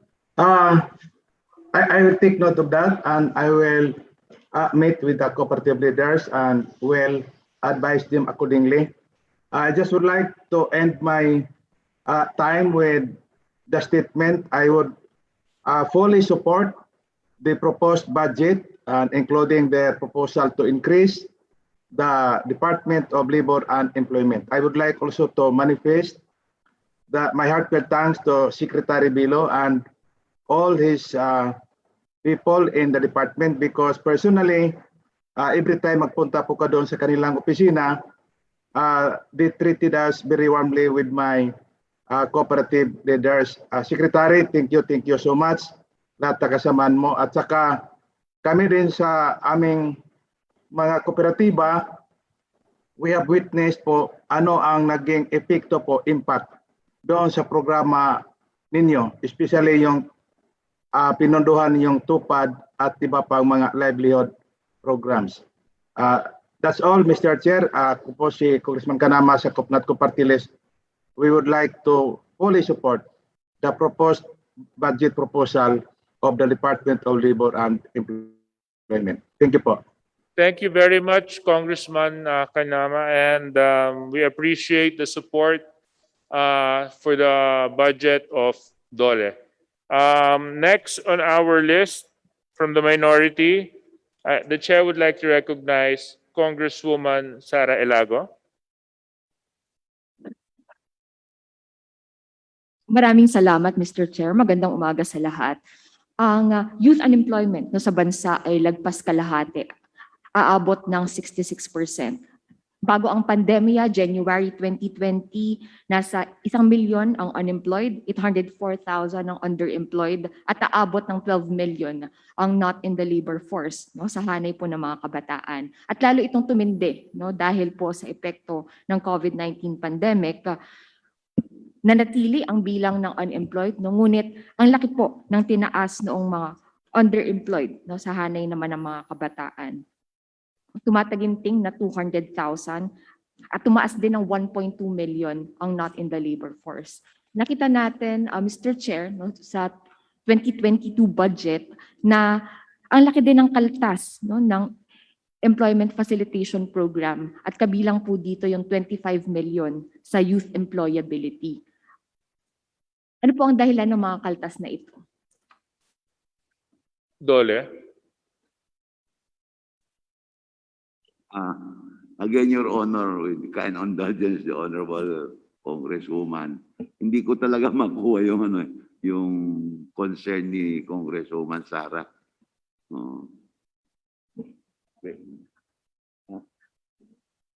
Congresswoman Sara, can you please repeat your question? Yes, Mr. Chair. I hope this won't be counted against my time. But anyway, Your Honor, my Assistant Secretary for Local Employment, I think she understood your question. So may I request that ASEC Nikki be allowed to address the concern of the Honorable Congresswoman? Yes, ASEC Nikki Tutay, you're recognized. Thank you, Mr. Secretary, Mr. Chair, and Madam Congresswoman. Yun pong level ng budget for 2022 para po sa mga kabataan is still the same as 2021. May nakita lang po kayong konting pagbaba kasi meron pong initiative ang Congress nung this year po. So kung meron pong initiative po ulit for 2022 budget, we would highly appreciate po. But let me also put into context yung pong pag-utilize ng budget or funds in a pandemic situation. Note that our youth employment programs po, we partner with local government units, with the private sector. Ang challenge po namin ngayon ay wala po talagang pang-counterpart ang atin pong mga LGUs at ang atin pong private sector dahil nabubuhos po sa COVID-related services yung kanilang funds. Kaya po sana kung mamarapatin nyo po, hihilingin po sana namin na ang amin pong youth employment program budgets ay gawing 100% provided po by DOLE for 2022 in the form of a special provision in the General Appropriations Act para po hindi na ho tayo magkakaroon pa ng problema doon po sa implementation dahil hindi pa po talaga nakakabangon lahat ng ating mga negosyo at ang atin pong mga local government units naman, ang pondo po nila ay naka-channel pa rin po doon sa COVID-related responses. Thank you po, Mr. Chair at Honorable Congresswoman. Yes, Mr. you Chair. can continue, Madam. Hihingin natin ang panukalang special provision para sa 2022 at pag-aaralan ng representasyon na ito. Dahil Mr. Chair, aabot lamang para sa 2022 ng tinatayang 91,268 na mga beneficiaries, yung current programs ngayon ng DOLE, at hindi pa to aabot dun sa 4%. 4% lamang ito nung buong mga unemployed at underemployed na mga kabataan. Kaya ang katanungan po ng representasyon na ito, bukod dito sa mga programa na nakalagay na dito, ano pa yung ginagawa ng DOLE para matiyak na sa pagbangon ng ating ekonomiya, yung malilikha naman nating trabaho ay may kalidad. Hindi po katulad ngayon na karamihan talaga ay part-time work at marami ay nasa flexible working arrangements pa. ASEC. Thank you, Mr. Secretary, Mr. Chair, and Madam Congresswoman. Yung kasalukuyan pong strategy ng Department of Labor and Employment, bukod po sa pinapalawig po natin ngayon yung government internship program sa atin pong mga kabataan, we also work with the private sector. Kung narinig nyo na po yung 1 million jobs project ng National Employment Recovery Strategy Task Force or NERS Task Force at ng Employers Confederation of the Philippines or ECOP, we are really in our mode to recovery. And ang component po niyan is employment creation from the private sector, but also hinge on government interventions such as transportation, vaccination primarily. And yun po ngayon ang problema ng private sector, Madam Congresswoman, ay yun pong mga pre-employment documentary requirements which our job seekers find it hard to get in this time of pandemic. So in the coming weeks po, we will be meeting with the concerned agencies po to facilitate also itong mga documentary requirements for employment. Also, Madam Chair, we're working closely po with the Technical Education and Skills Development Authority, which is also a member of the NERS Task Force, para po yung mga appropriate trainings na kinakailangan po ng mga partner employers po natin, yun po ang kanilang matutugunan. Thank you po, Madam Chair, Mr. Chair. Thank you. Yes, Mr. Chair, ang kailangan din tiyakin dito bukod dun sa pagpapabilis at pagpapadali ng pagkuha ng mga documentary requirements, karaniwan, yan talaga yung mga nagiging problema ngayon, lalo na talagang yung mga restrictions pa rin sa paglabas ay nandyan at tumataas yung kaso ng COVID-19 at nakikita din natin, ang dami po natin ngayon hinaharap na mga issues pagdating sa corruption nakaugnay ng COVID-19 pandemic, gayon din yung mismong handling o mishandling ng pandemic response ngayon. Ngayon, Mr. Chair, kinakailangan din pong tiyakin yung mga paggulong ng mga efforts natin paglaban sa endo at kontaktualisasyon dahil ang hangad nga natin, bukod dun sa paglikha ng trabaho, matiyak yung seguridad sa trabaho ng ating mga manggagawa. Now, let me go to another matter, Mr. Chair. Tungkol po ito sa efforts ng DOLE, pagdating sa pagsita naman sa IATF, pagdating dun sa mga madalian o pabago-bago na mga anunsyo na may kinalaman sa lockdown classifications. Katulad po ngayong linggo, September 6, nag-announce na starting September 8, babalik ng NCR sa GCQ at sa kinabukasan, September 7, ang sabi ay MECQ na ulit. Ang dami pong mga negosyo ang nagparating nung kanilang mga hinaing na sila ay naghanda na, namili na ng mga gamit at nasayang po ito dahil hindi rin sila nakapagbukas come September 8. Ano po ang role ng DOLE sa pagtitiyak na sa loob ng IATF hindi ito mangyayari at wala pong masasayang, no, na mga resources yung ating gipit na mga negosyo, lalong-lalo na yung mga micro, small at medium enterprises natin. DOLE.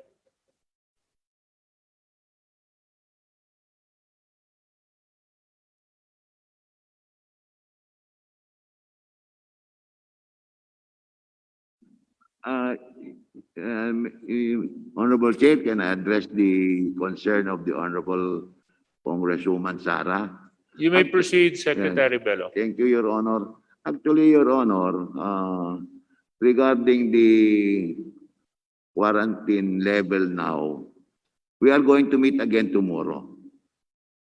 In fact, there was a misunderstanding on the present protocol in the NCR because there were rumors spreading around that it will be lowered, de-escalated to GCQ with granular lockdown.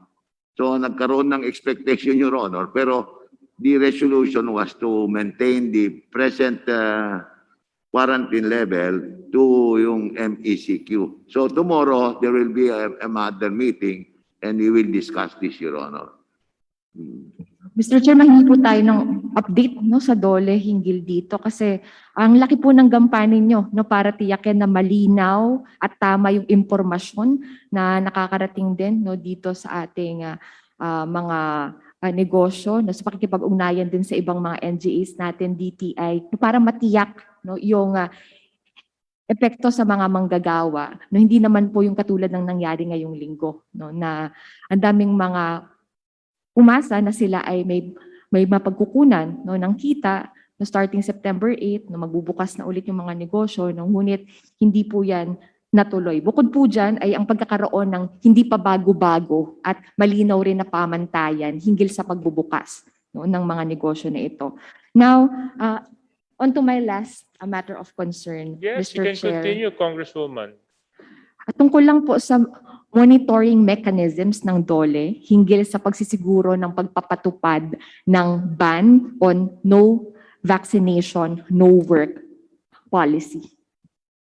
Paano niyo po natitiyak na nakakasunod, no, ang mga negosyo dito? Dahil sa ulat po na nakarating sa representasyon na ito, meron pang mga kumpanya na identified na nag-i-implement ng no vaccine, no work policy. Gayon din sa hanay ng mga local government units, meron din pong natala na may no vax, no work policy. Thank you, Your Honor.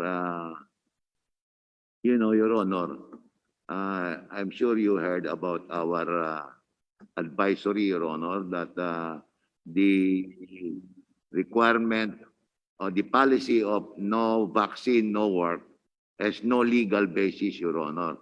And notwithstanding that advisory coming from the Department of Labor, we continue to inspect all business establishments to see to it that that policy is not implemented, Your Honor, because that policy has no legal basis. And in fact, it is contrary to our rights to right of freedom to exercise, freedom of choice, Your Honor.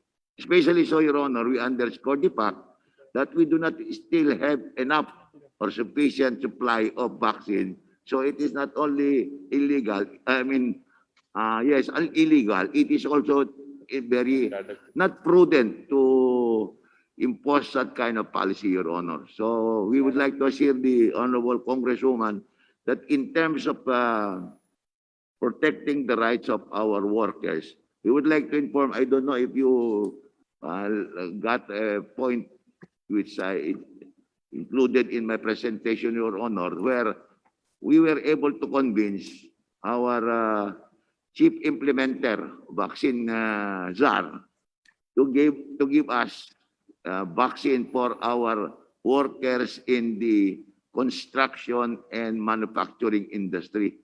Reason for which we were able to get from them 452,000 dosage of vaccine. And we started the rollout already yesterday until this will be fully utilized. And then, if you will recall, Your Honor, our overseas Filipino workers used to be categorized as A4. Now they are A1. In other words, number one priority group ng ating OFW. And I think we also succeeded in getting our workers into the level of A4. Thank you, Your Honor. Thank you very much, So, Mr. Secretary Chair, Bello. one final remarks, no? Ma'am, you've exhausted your 5 minutes, but I will give you one last question. Yes, Mr. Chair, hawak po natin dito yung listahan no nung mga LGUs at mga kumpanya na nagpapatupad pa rin ng no-vax, no work policy. No, dapat ibibigay natin to sa DOLE at hingi tayo sa kanila ng daglian ni action at kinakailangan po ng mas stricto no na guidelines at pagbabantay hinggil dito at tiyakin natin yung paglaban sa diskriminasyon no dun sa mga bakunado at hindi bakunado at matiyak din natin yung lahat po ng suporta sa mga manggagawa mula sa ayuda, sa paglikha ng trabaho na nakabatay sa national industrialization, no, hindi lang po nakaasa dun sa pribadong sektor, kung saan laganap pa rin yung endo at kontraktualisasyon. Kaya muli, maraming salamat Mr. Chair. At aasahan po natin ang dagliang aksyon sa lahat ng ito. Maraming salamat. Thank you very much, Congressman Ilago. To furnish the Honorable Congresswoman the copies of the establishments which we have inspected. And Your Honor, if the Honorable Congresswoman Sara is aware of any establishment that has not been inspected, we would appreciate if the Honorable Congresswoman will give us a list of business places or workplaces that have not been inspected, Your Honor. Thank you very much, Secretary Bello. Thank you very much, Congresswoman Ilago. With regards to the budget briefing, other than congressmen that wish to interpolate and ask questions, for us to have a more inclusive budget briefing, there are a few sectors of society that forwarded some questions to the chair that we wish to forward to DOLE for your clarifications and for your answers. An NGO called Social Watch Philippines Alternative Budget Initiative has some proposed interpolations that I will forward to DOLE. Their issue number 1 is a request for an update regarding the release and updated estimates on child labors and the actions taken by DOLE regarding this issue. Number 2, given the COVID-19 pandemic context, what are the challenges being faced in the implementation of child labor profiling and monitoring, or in the child labor prevention and elimination program components overall? How about the status of the implementation of the Livelihood program for parents or guardians of child laborers? Can you present targets and corresponding accomplishments for 2020 and 2021? How did DOLE address the backlogs or deficiencies, if any, in adopting COVID-19 for the past 2 years?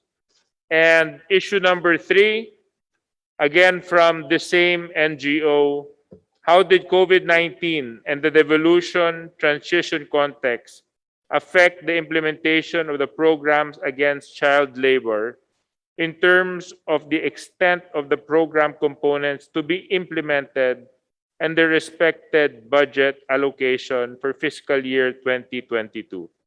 What are the program components and targets for fiscal year 2022?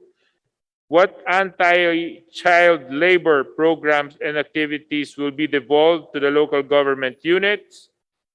Can DOLE provide details on Tier 2 budget proposal and whether this can realize the updated PDP target of 0 child laborers by 2022? Now, given the numerous answers to the questions that the NGO has forwarded to me, I would request DOLE to just prepare an answer to these questions. They have indicated their email address, so we can email the same to the said NGO. So DOLE, please prepare your answers for these questions. Thank you very much. Next on our list, the chair would like to recognize Congressman Jam Baronda. She was here earlier. So we'll just go back to Congressman Jam Baronda. The chair would now like to recognize Congresswoman Janet Garin from the minority. Congresswoman Janet Garin.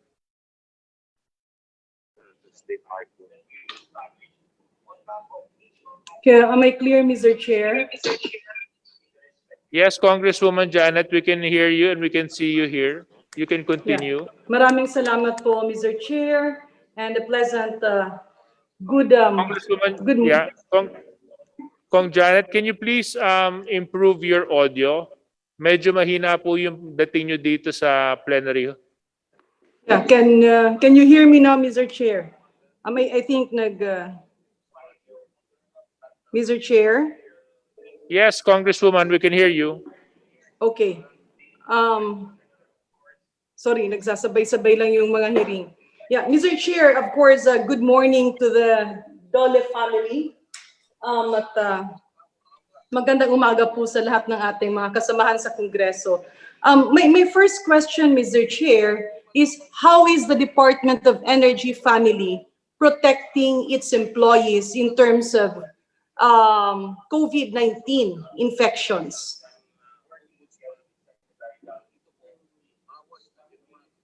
Dole. Your Honor, we have a joint memorandum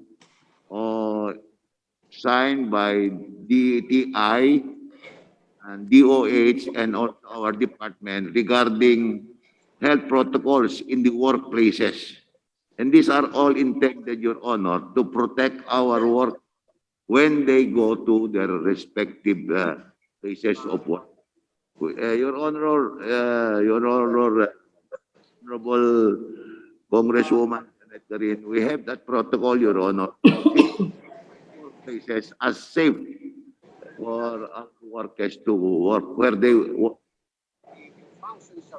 Yeah, Mr. Chair, just to align, my question actually pertains to the employees and officers and their dependents, the employees of the DOLE family, in the central office, in the regional offices, those who are implementing the various Tupad programs, government internship program, the implementers, the frontliners under the Department of Labor and Employment. How are they being protected from COVID-19? Secretary Bello. Thank you, Your Honor. Just like any other office, Your Honor, all our health protocols are strictly implemented in the workplaces in all our offices, from central to our regional offices. Now, in the implementation of our amelioration programs, referring to Tupad, CAMP, and ACAP, Your Honors, all our implementors are under strict instruction to comply with all health protocols in the implementation of their programs, Your Honor. Mr. Chair, Your Honor, Honorable Secretary Noy, ating butihing kaibigan at former colleague, maganda pong pakinggan na nare-reiterate yung mga programa para maproteksyonan sila. But we have to look at what is happening on the grounds. They are exposed. They don't have a budget for PCR swab testing. At kapag nagkakasakit sila, even in isolation centers and attending to their families, tila hindi po masyadong naaasikaso. I actually didn't want to bring this up, but because of the Delta pandemic and many people are already infected. In fact, in Region 6, with due courtesy, Your Honor, and Honorable Secretary Bello, in Region 6, it is my office and my volunteer team who are continuously swabbing your employees. Why? Kasi minsan nakakaawa na tinitiis na lang nila dahil mahal ang PCR and swab tests. And of course, this is another issue that I have been pushing through kasi dapat libre po ang PCR swab testing. Yeah, and unfortunately, many people and many employees in the Department of Labor and Employment are getting infected. So do you have a budget that can actually cater to the swabbing, testing, isolation, and treatment of your employees who are actually at risk in contracting COVID and many of whom have already been infected. Kasi po, meron po tayong sinasabing reinfection, and the Honorable Secretary would understand this because he himself was also infected with the virus. In fact, one of my constituents who was having a hard time in dealing with this COVID infection ended up with, of course, some sort of paranoia, depression, kasi andun kasi yung ang hirap-hirap maghanap ng mapupuntahan, ang mahal ng testing, ang mahal ng gamot, at hindi naman sila priority. So, while I do admit, no, and I congratulate your agency for taking care of our workers, I believe it's also proper that we take care of our own families. So, is this incorporated in your 2022 budget? Secretary Bello, I think our dear colleague is just manifesting her concern over the health of our DOLE employees, given the exposure of a lot of our field workers are on the ground. So, kung meron po tayong nakalaang pondo para tiyakin na napapangalagaan natin ang kalusugan nila, pakisagot lang po ang tanong. Thank you, Honorable Congresswoman Garin of Iloilo. I would like you to know I appreciate your concern for our work in the department. And just like you, Your Honor, we saw to it, or at least we shoulder the expenses for the swabbing of all our employees in the department, Your Honor. And talking about the cost of this PCR testing, Your Honor, I'm not very sure, Your Honor, but in our last IATF meeting, there was a discussion on the fixing of the prices of PCR. And I was not able to get the final decision because I had to leave for another meeting. But we were discussing, or it was the subject of discussion about the pricing of the PCR testing, you know.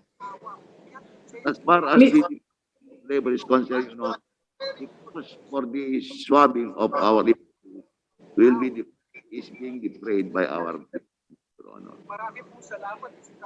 Mr. Chair, Your Honor, can I hear the last response? Does your offices, does the central office and the regional offices, may budget po ba kayo for your employees who are exposed and their dependents and their families for swabbing and medicines if ever they get infected? Your Honor, may I request our finance officer to address that concern, Your Honor. Director Warren. Good morning, Mr. Chair. As regards po kung may budget po para dun sa mga RT-PCR test and mga safety measures po, naglalaan naman po ng budget ang DOLE out of dun sa mga general administration expense po namin, at saka kung work-related, lalo po halimbawa sa yung nabanggit po kaninang Tupad coordinators, very well aware po kami na part dun sa mga administrative costs po, pwede pong kinukuha namin na pag-charge po yun para sa official work mga Tupad coordinators po na. In other words, Madam Chair, Mr. Chair, meron pong budget na kalaan ng DOLE para po dun sa mga RT-PCR or swab test at saka po mga safety measures po na ginagawa po ng DOLE, like yung pag-provide ng transportation sa mga empleyado po both sa central and regional offices po. At dahil po dito, lalo po naming i-tingin po paano ma-strengthen po para po sa kapakanan ng kalusugan ng aming mga workers po within the department po. Thank you po, Mr. Chair. Yeah, Mr. Chair, Your Honors. Yes, Yes, Congresswoman Janet, you may continue. Maraming salamat po, Mr. Chair. If I may, the real situation on the ground is different. In fact, there were 2 or 3 instances where a certain employee under the Department of Labor and Employment in Region 6 was infected. So syempre, dapat part ng contact tracing ang buong regional office. But they were not swabbed. They were made to wait for a long time. At yung iba syempre takot na takot dahil kasama nila yung kanilang mga magulang sa kanilang bahay, or yung iba naman may kasamang mga anak at mga apo. They were very afraid because they don't know their status, whether they got infected or they're free from the virus. At ang nagiging palaging sagot, I'm not blaming DOLE for this, but I'm just conveying the situation on the ground. So when I learned about it, kasi naririnig na rin namin sa mga kakilala, sa mga kamag-anak, paranoia can start to set in. Kasi syempre, takot na takot ka, hindi mo alam kung positibo ka ba o hindi, kasi yung kasamahan mo sa opisina nagpositibo, pero ang sasabihin sa'yo, mag-quarantine na lang muna kayo lahat. So it's something that I believe is unacceptable. So because of that situation, even if it's not part of my district, we decided to swab the employees and the dependents of DOLE Region 6. To our surprise, marami pong nag-positive. But not only that, even their dependents and their family members were also, some of them were also positive. And you also give peace, nakakatulog yung mga nagne-negatibo at nakakauwi sila sa kanilang bahay. In other words, itong ating mga frontliners, the DOLE family on the ground should really be taken care of. Kasi minsan, tama naman yon na tumulong tayo sa mga tao. But sometimes, oftentimes, we have to look at our own families. Kasi kung babagsak sila, mahihirapan tayo ipatupad yung ating mga programa. So just for the information of the central office, several occasions that we have to keep on swabbing DOLE employees dahil nakakaawa kapag hindi naasikaso. So if our Honorable Secretary and the Finance Officer can look into this, lalo na kapag nagpo-positibo at kailangan at punong-puno ang mga hospital, kailangan nila sa isolation center or an extension hospital which is in a hotel, hindi po nila kayang bayaran. Let me move, Mr. Chair, to the next question. I've been hearing several announcements by the Honorable Secretary warning companies on the no vaccination policy na kapag ikaw ay hindi na bakunahan, hindi ka pwedeng magtrabaho. And I do understand, especially for some sectors, because this is an epidemic where the virus is highly transmissible. At saka kung wala namang rason yung iba, while I do agree na hindi sila dapat tanggalan ng trabaho, I also agree that those who are not vaccinated should not be exposed to people who might get sick of the illness. So my question to the Honorable Secretary, ano po ba ang basihan ng kanyang mga pronouncements na paulit-ulit? Kasi kami po na nasa grounds, minsan we keep on convincing our people and the probable vaccinees to be vaccinated. But if they hear the Secretary of Health repeatedly announce in media, marami po yung umaatras na pwede naman po palang hindi magpabakuna, okay lang. Para pong, it's very difficult to balance kasi yung anti-vaxxers are finding an opportunity to be very strong and convince the people, o sige, ireklamo nyo yan sa DOLE, ireklamo nyo yan sa DOLE. But at the same time, heto naman tayo, let's say you have standalone clinics and your frontliners are helping in dialysis centers. Eh kung hindi bakunado yung magdadialysis at mahawa mo yung mga dialysis patients, it's really very difficult. So may we get the wisdom of the Secretary with regards to this announcement. Repeated announcements, I mean. Your Honor, may Thank you very much, Congresswoman Janet. Janet, I would just like to inform you that you have exhausted your 5 minutes. So, DOLE, can you please reply? Thank you, Your Honor. Your Honor, you know, the policy of no vaccine, no vote is, as I stated earlier, has no legal basis. And it is violative of the constitutional right of a person of free choice.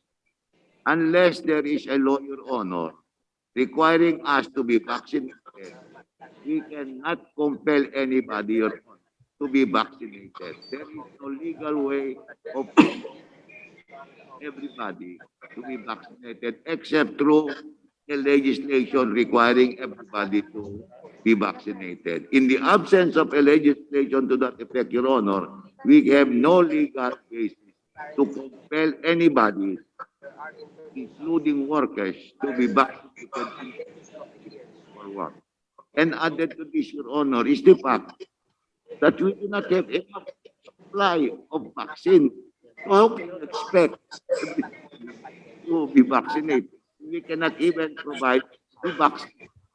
So, Your Honor, I fully understand the concern of the Honorable Congresswoman about the safety of those vaccinated in workplaces.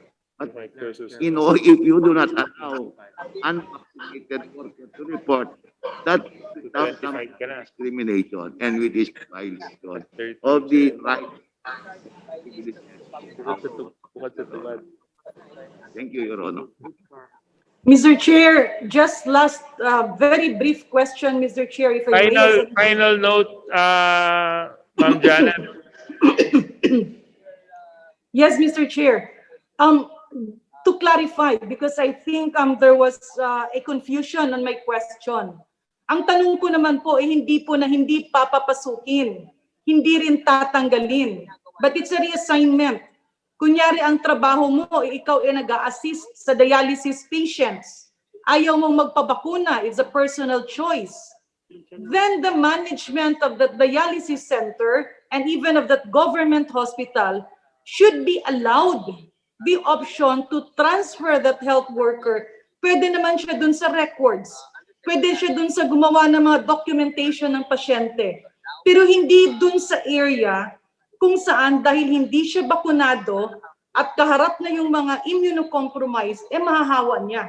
Because for instance, Your Honor, in a certain hospital which is devolved in a local government hospital, there were few health workers who refused to be vaccinated.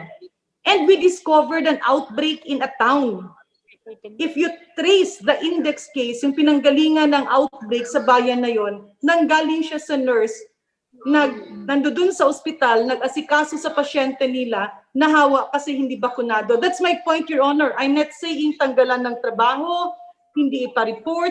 What I'm saying is they can be transferred to an area wherein we will respect their decision not to be vaccinated, but at the same time, we will also protect those who are prone to getting infected. Basically, that's my point, Your Honor. And I'm very much willing to listen to the answer of the Honorable Secretary. Patuloy po kaming sumusuporta sa DOLE. Napakarami niyo pong natulong sa amin. At sana nga lang po, ang kinakaawaan ko lang po, bigyan din ng protection yung mga nasa regional offices, yung mga nasa grounds, at yung mga nasa baba. Kasi ang mahal po talaga ngayon kapag nagkasakit ka ng COVID. Yes, thank you very much, Kong Janet. Secretary Bello. Thank you. Sec, a little closer to the mic, please. Your Honor, as long as you do not prevent the worker from reporting to office, that is perfectly all right.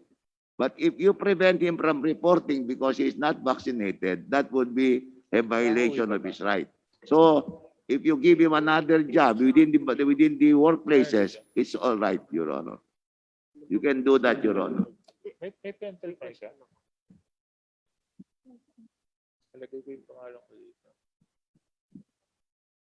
Okay.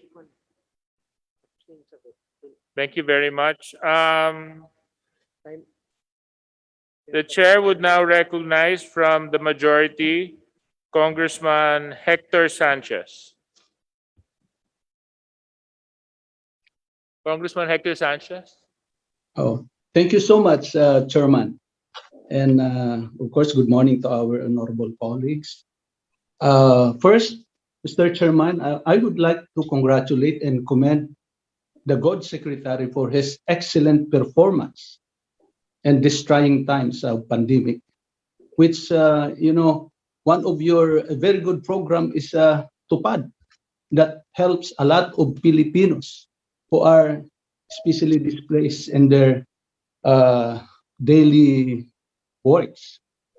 And also, Mr. Chairman, may I manifest my strong support to the proposed budget of the DOLE for 2022. Now, I have my concern. First concern, Mr. Chairman, is this is regarding protection of workers' rights of labor disputes.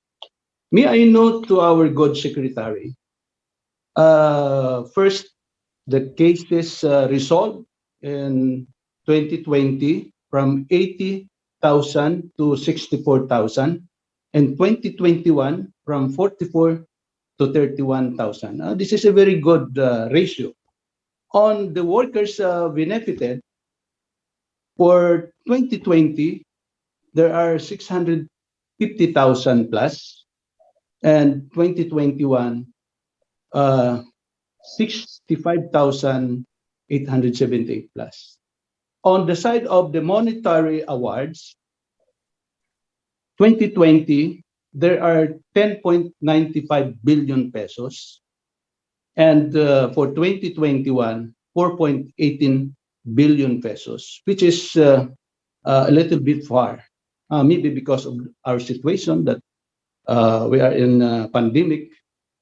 However, Mr. Chairman, as a lot of my business associates and daily transaction, there are some arbiters or even commissioners that are involved in unscrupulous doing, like Mr. Chairman, connivance with the lawyer who filed cases. At alam niyo po na ang usapan 50-50 on the claims at nagiging malakihan po na parang negosyo na. May ano to our good secretary why these things is happening to this department? Dole. Thank you, Your Honor.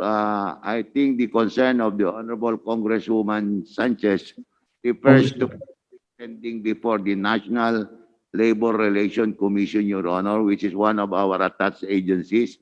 And may I request the chairman of the Nlrc, Chairman Gerardo Nograles, to address the issue of concern of the Honorable Congressman Sanchez about possible corruption in the handling of cases pending before the Commission, Your Honor. Yes, that Chairman Nograles be recognized, Your Honor. Chairman Nograles. Yes, with the permission of the Honorable Chairman.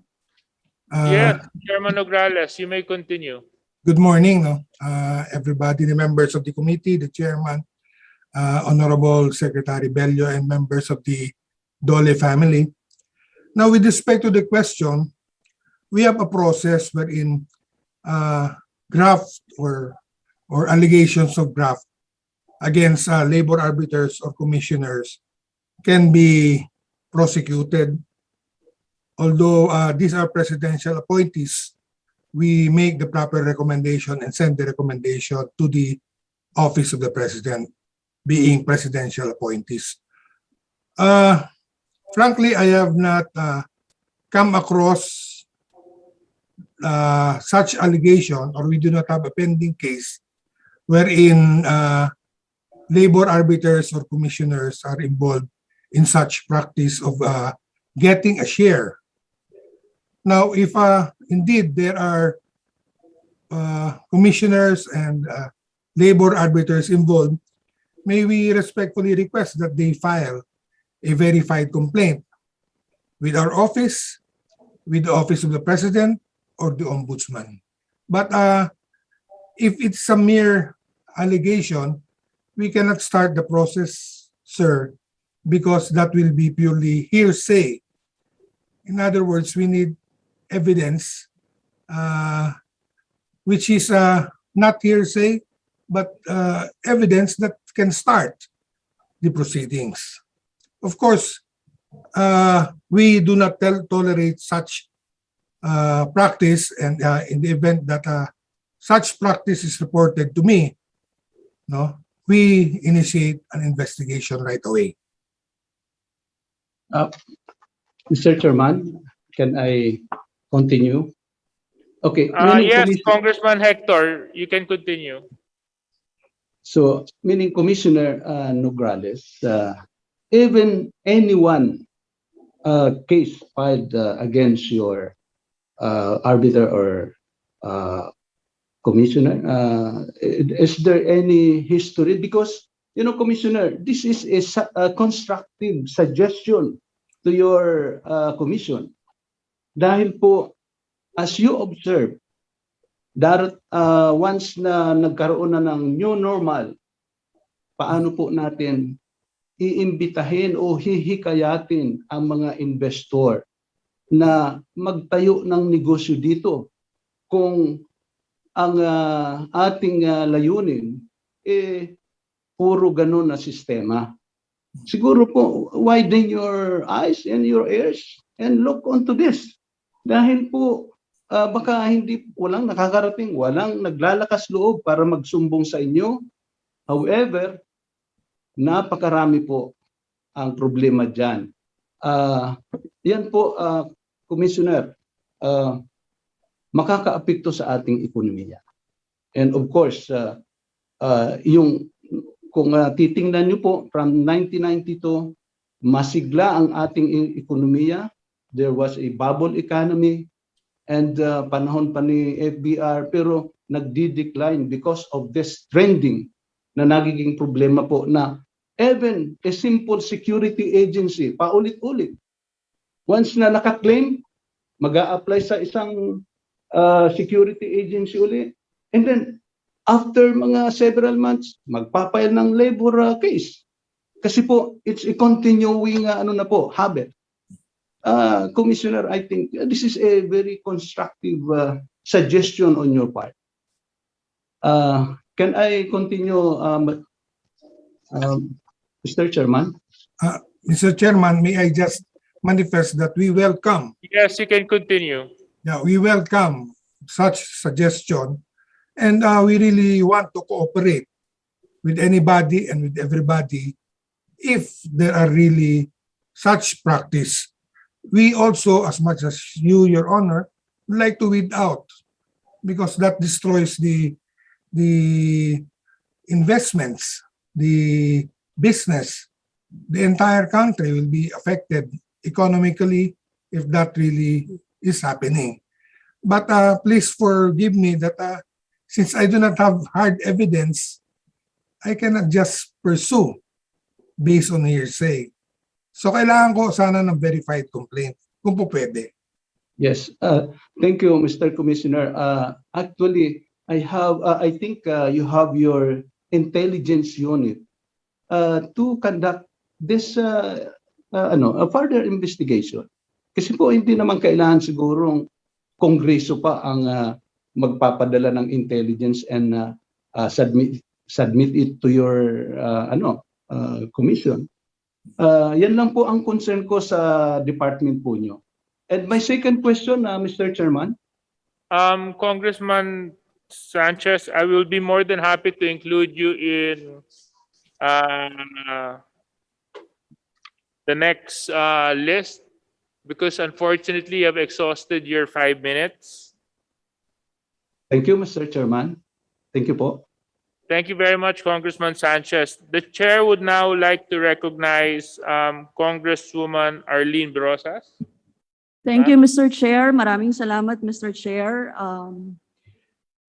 Mr. Chair, ang tanong ko po, batay sa Section 22 ng RA 11058, ang OSH o Occupational Safety and Health Law na isinulong namin sa Gabriela Women's Party, may tungkulin ng DOLE Secretary o DOLE representatives na magsagawa ng OSH inspection sa kahit anumang lugar pagawaan. Kahit po special economic zones ay saklaw dapat ng inspections. Tama po ba? DOLE?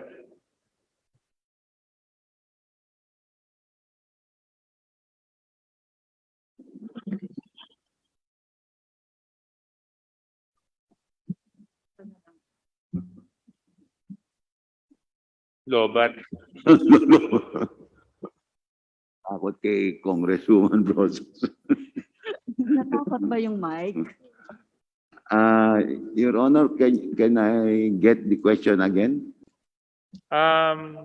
Congresswoman Rosas, nakakalobat kasi yung question mo kaya kailangan ulitin. So can you please repeat your question?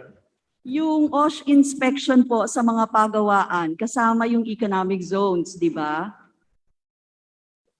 Oh. Oo lang po.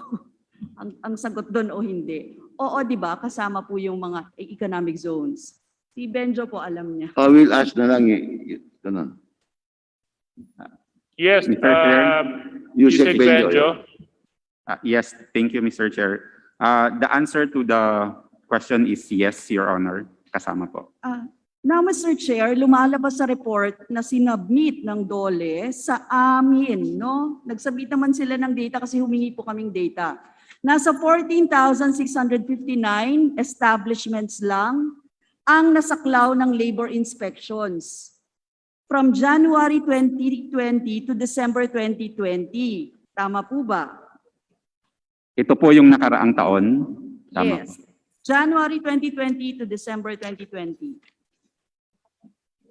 Mr. Chair, lumalabas kasi dito sa report na ito, 1.62% lamang ito ng kabuang bilang ng lugar pagawaan sa bansa. 1.62%.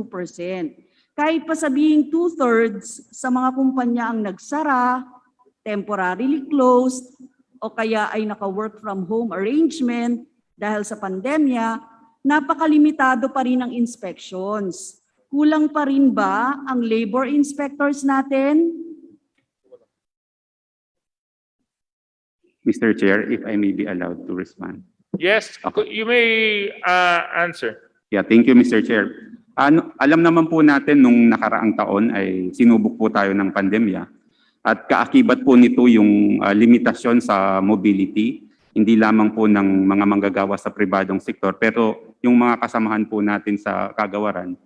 Kaya po, totoo po, nabawasan po yung mga establishments na na-inspect po natin in 2020. Pero ganun pa man, Mr. Chair, ngayong taon ay pinag-ibayo po namin yung pagkandak po namin ng mga inspection para po masiguro na ang mga kumpanya ay tumutupad, kumpanya sa loob at sa labas ng mga ecozone ay sumusunod po sa mga batas paggawa, lalong-lalo na po sa occupational safety and health standards at sa minimum public health protocols. Alam niyo, Mr. Chair, sinusuportahan po namin sa Gabriela Women's Party yung panawagan na dagdagan ng pondo para sa hiring ng labor inspectors. Pero dito, kahit po sa susunod ninyong pondo na hinihingi, malinaw na hindi prioridad ng Duterte administration ito. Yung tiyakin na ligtas ang mga manggagawa at naipapatupad ang OSLO. Kasi sa proposed 2022 national budget, nasa halos 600 million lang ang pondo para sa labor laws compliance. Mr. Chair, hindi po ito nagbago mula nung 2021 allocation.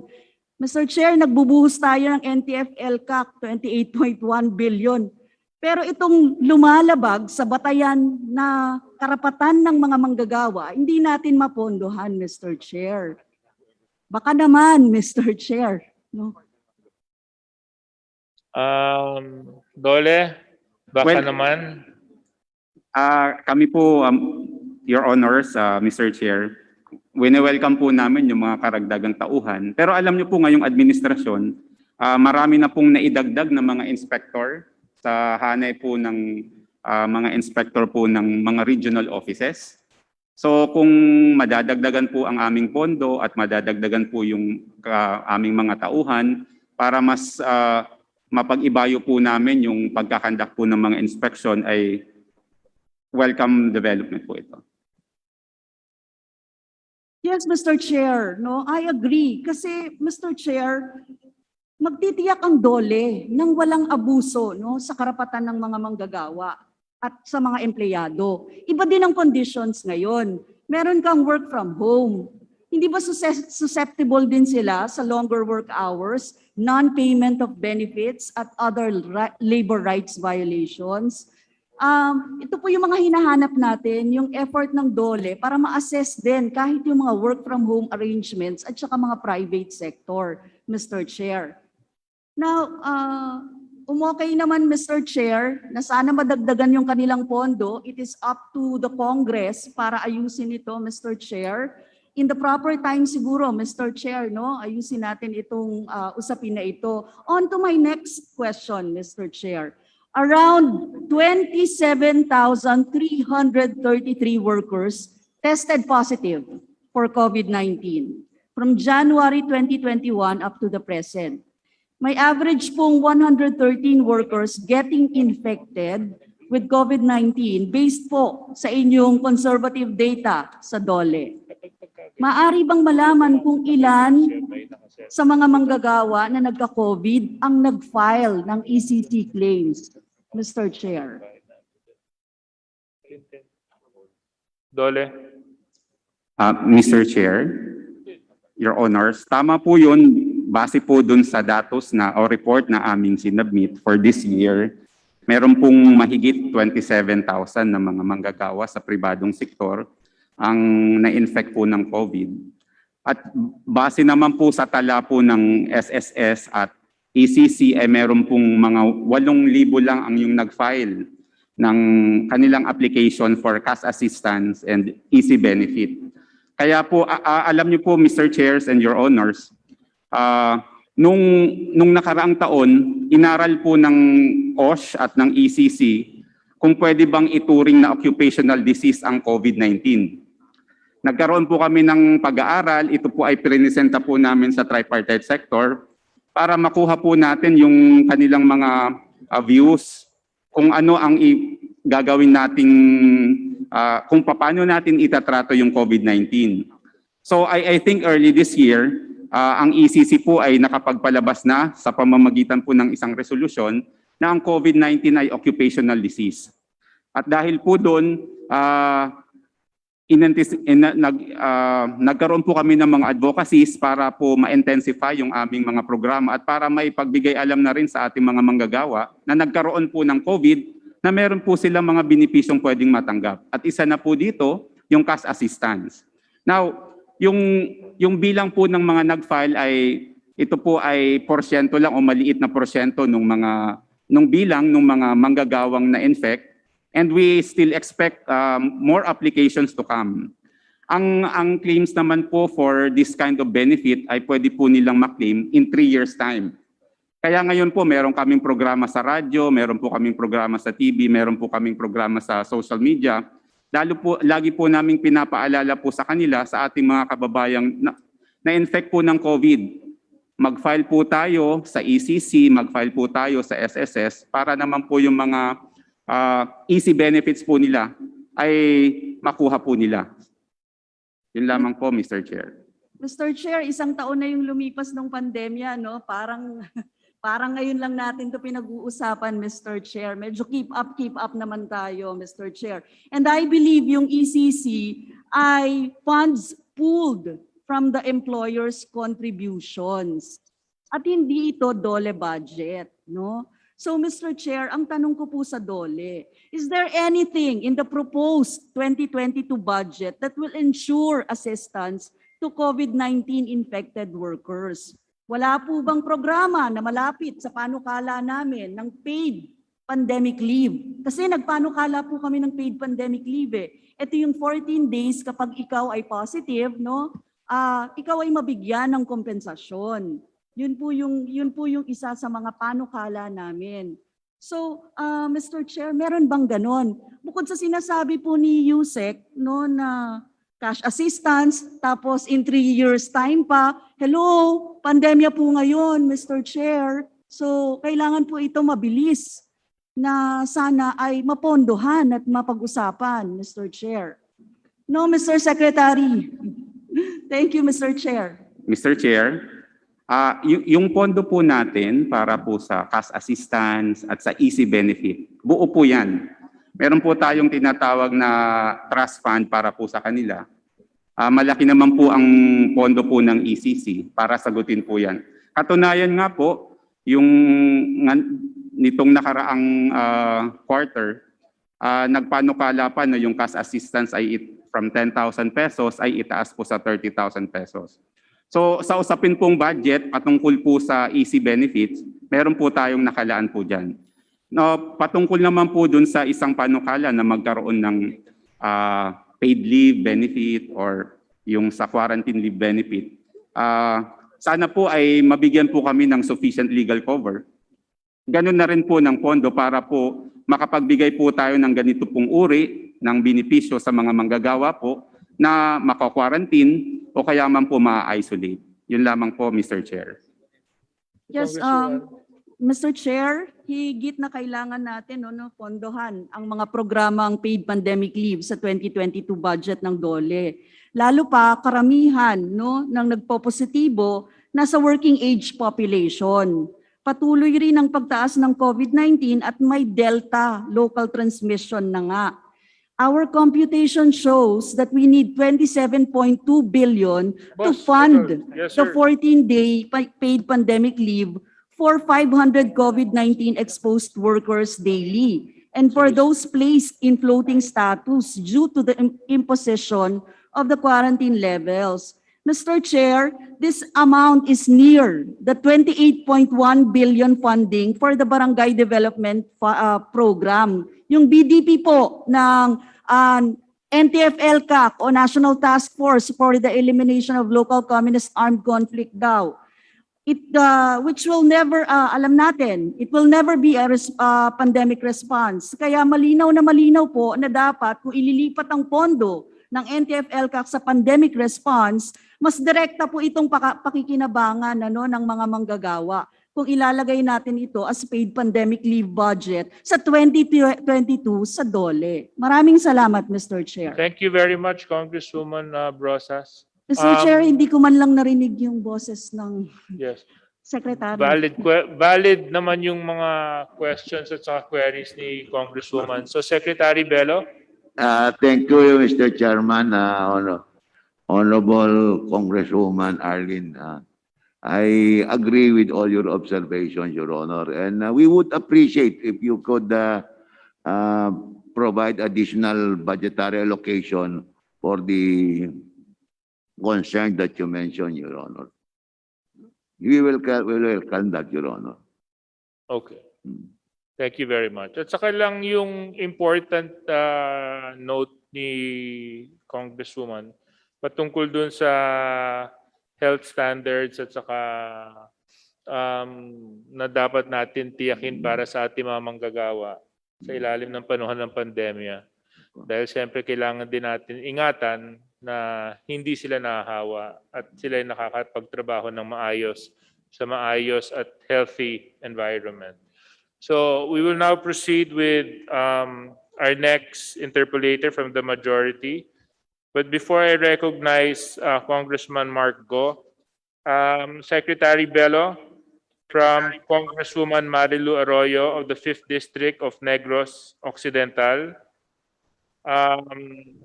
She would like to convey her gratitude to DOLE for the projects given to her district under the various programs.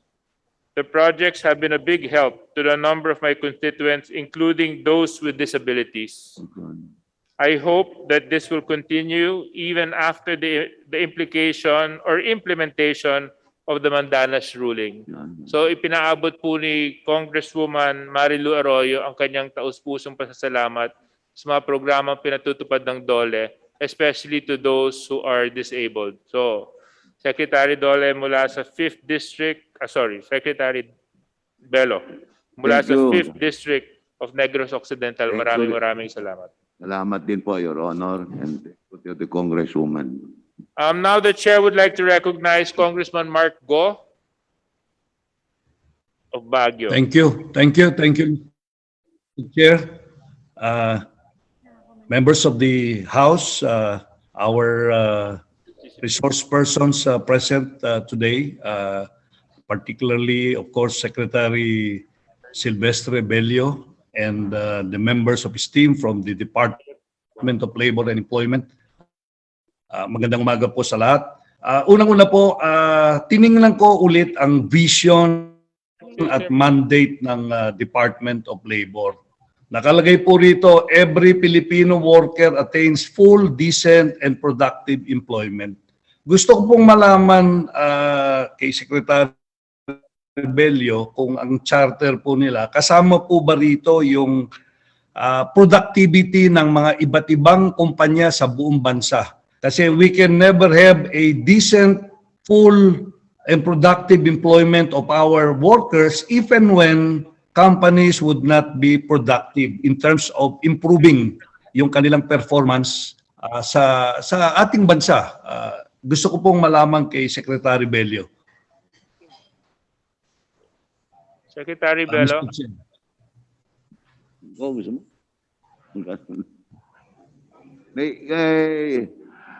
May I request the Honorable Congressman Marco to please repeat this question? I thought he was just commenting, Your Honor. Opo, ang gusto ko pong itanong dito kung ito pong ating vision kasama ng mandato, kung kasama po yung overall improvement of the productivity of the country as probably demonstrated by the productivity of the various industries or companies within the country. Dito po sa inyong vision at saka mandate. Kasama po, Your Honor, kasama po yan. Kasama po, opo. Our employee. Maraming po salamat. Kung kasama po sila, ngayon to, tinitingnan ko itong inyong budget na na-approve ng DBCC. Lumaki po yung budget ninyo compared sa inyong budget ng 2021 from 36.6 billion pesos in 2021, ngayon po taon na ito, now what is approved is 44 billion pesos with an increase of course, 7.7 billion or a 21.2% increase. When I look at the various agencies under your department, dalawa po rito ang medyo naging bumaba. Hindi naman po mababang masyado. Ang NLRC, bumaba po ito from 1.316 billion to 1.305 billion at ang NWPC from 248 million to 246 million. Ito lang po ang dalawang attached agencies na bumaba. Yung pong NLRC, gusto ko pong tanungin ang commissioner dito, yung chairman, ilan pong kaso na natatanggap po ninyo on the average po monthly at ilan ngayon ang pending ngayon na kaso na nasa NLRC? Mr. Chair, Mr. Commissioner of the NLRC. Hindi naman sabihin sa agree ka pa sa akin. Your Honor, with the indulgence of the Honorable Congressman from Baguio, Your Honor, may we request Chairman Nograles of NLRC and also Director Criselda C to address the issue why their budget were decreased, considering that will involve the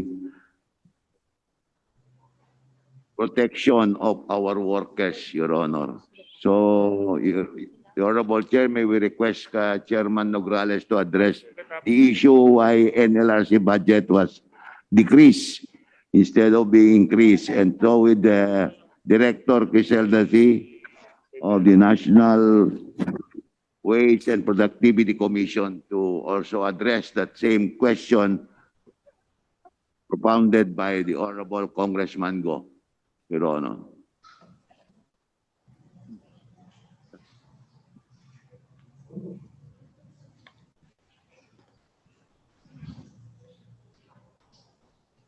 Congressman Mark?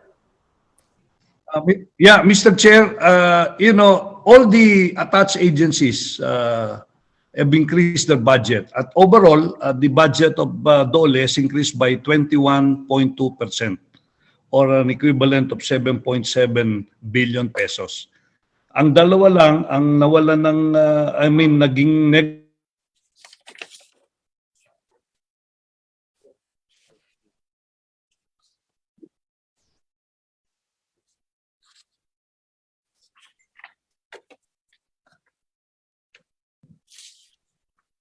Yes, Dole?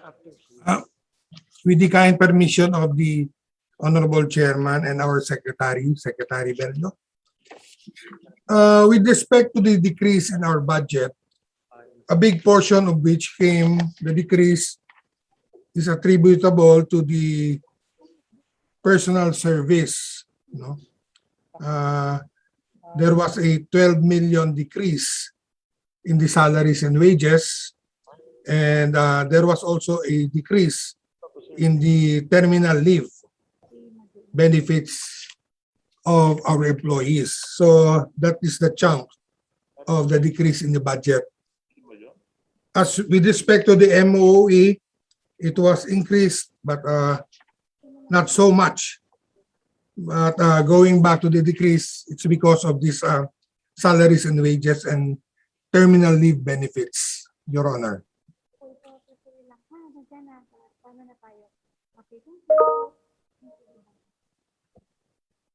Yes. Yes, I'm back, Mr. Chair. Sorry na nawala ako. Did you hear my answer, sir? NLRC, yes.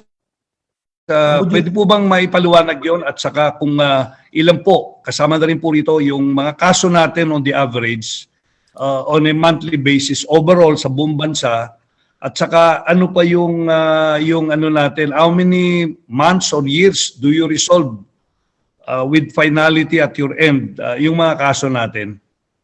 Okay, with respect to the budget, sir, the decrease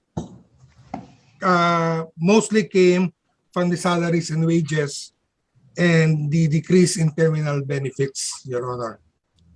That amounts to around 20 million plus. So that's the reason why we have an overall decrease in our budget. Okay. Sa mga kaso po, ilan po ang pinagsama ko na yung tanong ko, at ilang on the average, ilang araw po, buwan o taon ang disposition ng cases ninyo sa NLRC? With respect to the cases received, Your Honor, in 2019, the regional arbitration branches received a total case of 41,115.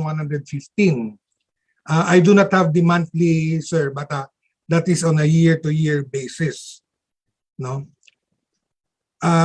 But unfortunately, during the COVID 2020 and 2021, it decreased by almost one half, 20,000, and for 2021 up to June, 14,960. Now, with respect to the duration, Your Honor, we resolve cases in the arbitration branch in a maximum of 9 months. Although some cases are resolved within 3 months, some within 6 months. So, if I were to average the period within which the case at the regional arbitration branches will be resolved, it will be roughly 6 months, Your Honor.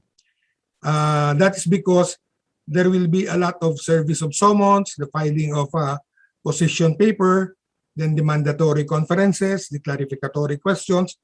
That's why sometimes it will take a little bit of time before the case is submitted for resolution. So on the average, it's 6 months. But we do not allow a case that is more than 9 months. But of course, there are some labor arbiters that were unable to resolve within 9 months, but there are a few of them. Now, at the commission proper, we committed ourselves to resolve the case on the appealed case within a period of 6 months. But again, that's the maximum. And when we compute it on the average, it usually averages 3 months, Your Honor. So, as much as possible, we want that the case be resolved at our end in a period of 9 to 12 months.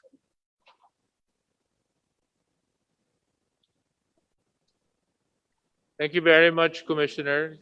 Congressman Mark Go. Cannot hear.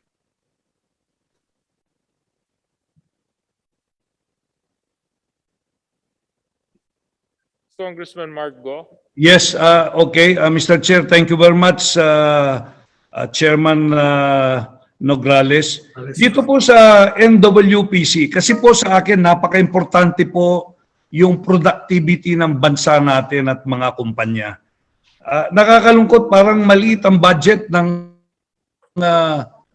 NWPC at maliit na nga binawasan pa compared to 2021.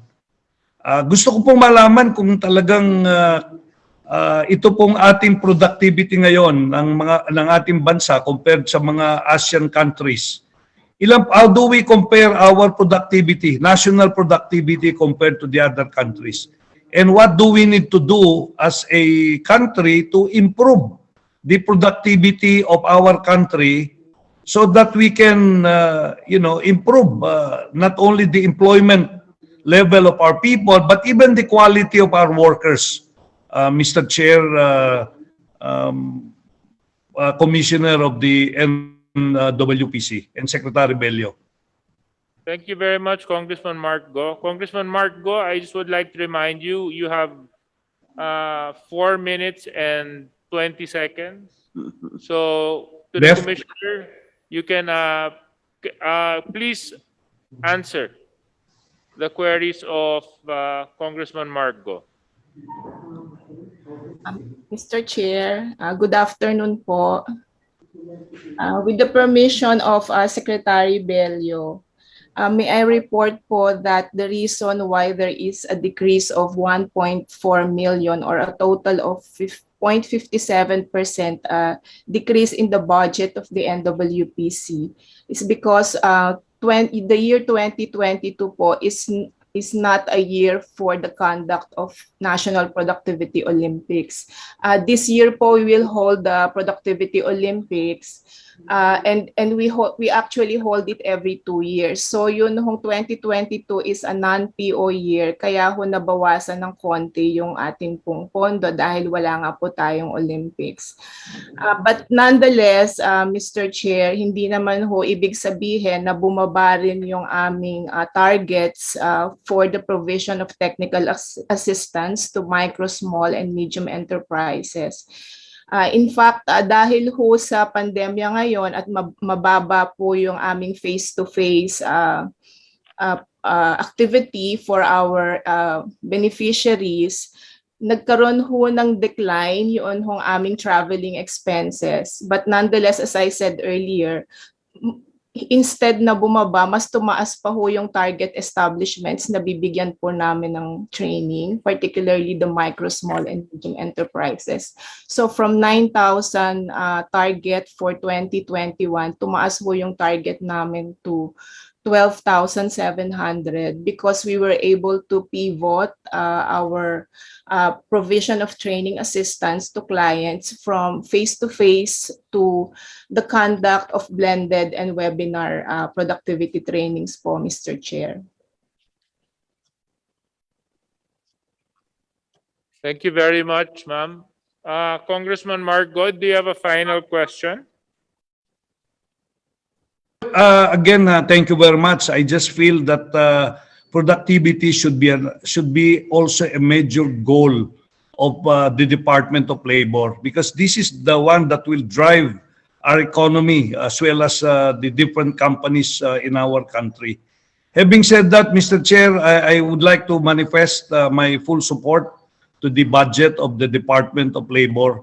I know that doing a lot of good work, especially here in our district, in our region, and I would like to thank the former RD of Region CAR, RD Ezequiel Guzman, and the current RD of DOLE in our region, Mr. Nat Lacambra. And of course, lastly, I would like to thank the Secretary, and I would like to remind him of his committed support to our Tupad program here in the city of Baguio. So again, maraming salamat at thank you very much, Mr. Chair and Mr. Secretary and the whole family of DOLE. Thank you. Thank you very much, Congressman Marco. Ladies and gentlemen, especially those who are joining us via Zoom, the committee hearing has been running for almost 3 hours now, and it is lunch break. We would like to give our guests ample time to refresh, to take some snacks, and to have their lunch. So the chair will be calling for a 20-minute recess break before we continue with our budget briefing. So this committee briefing is suspended.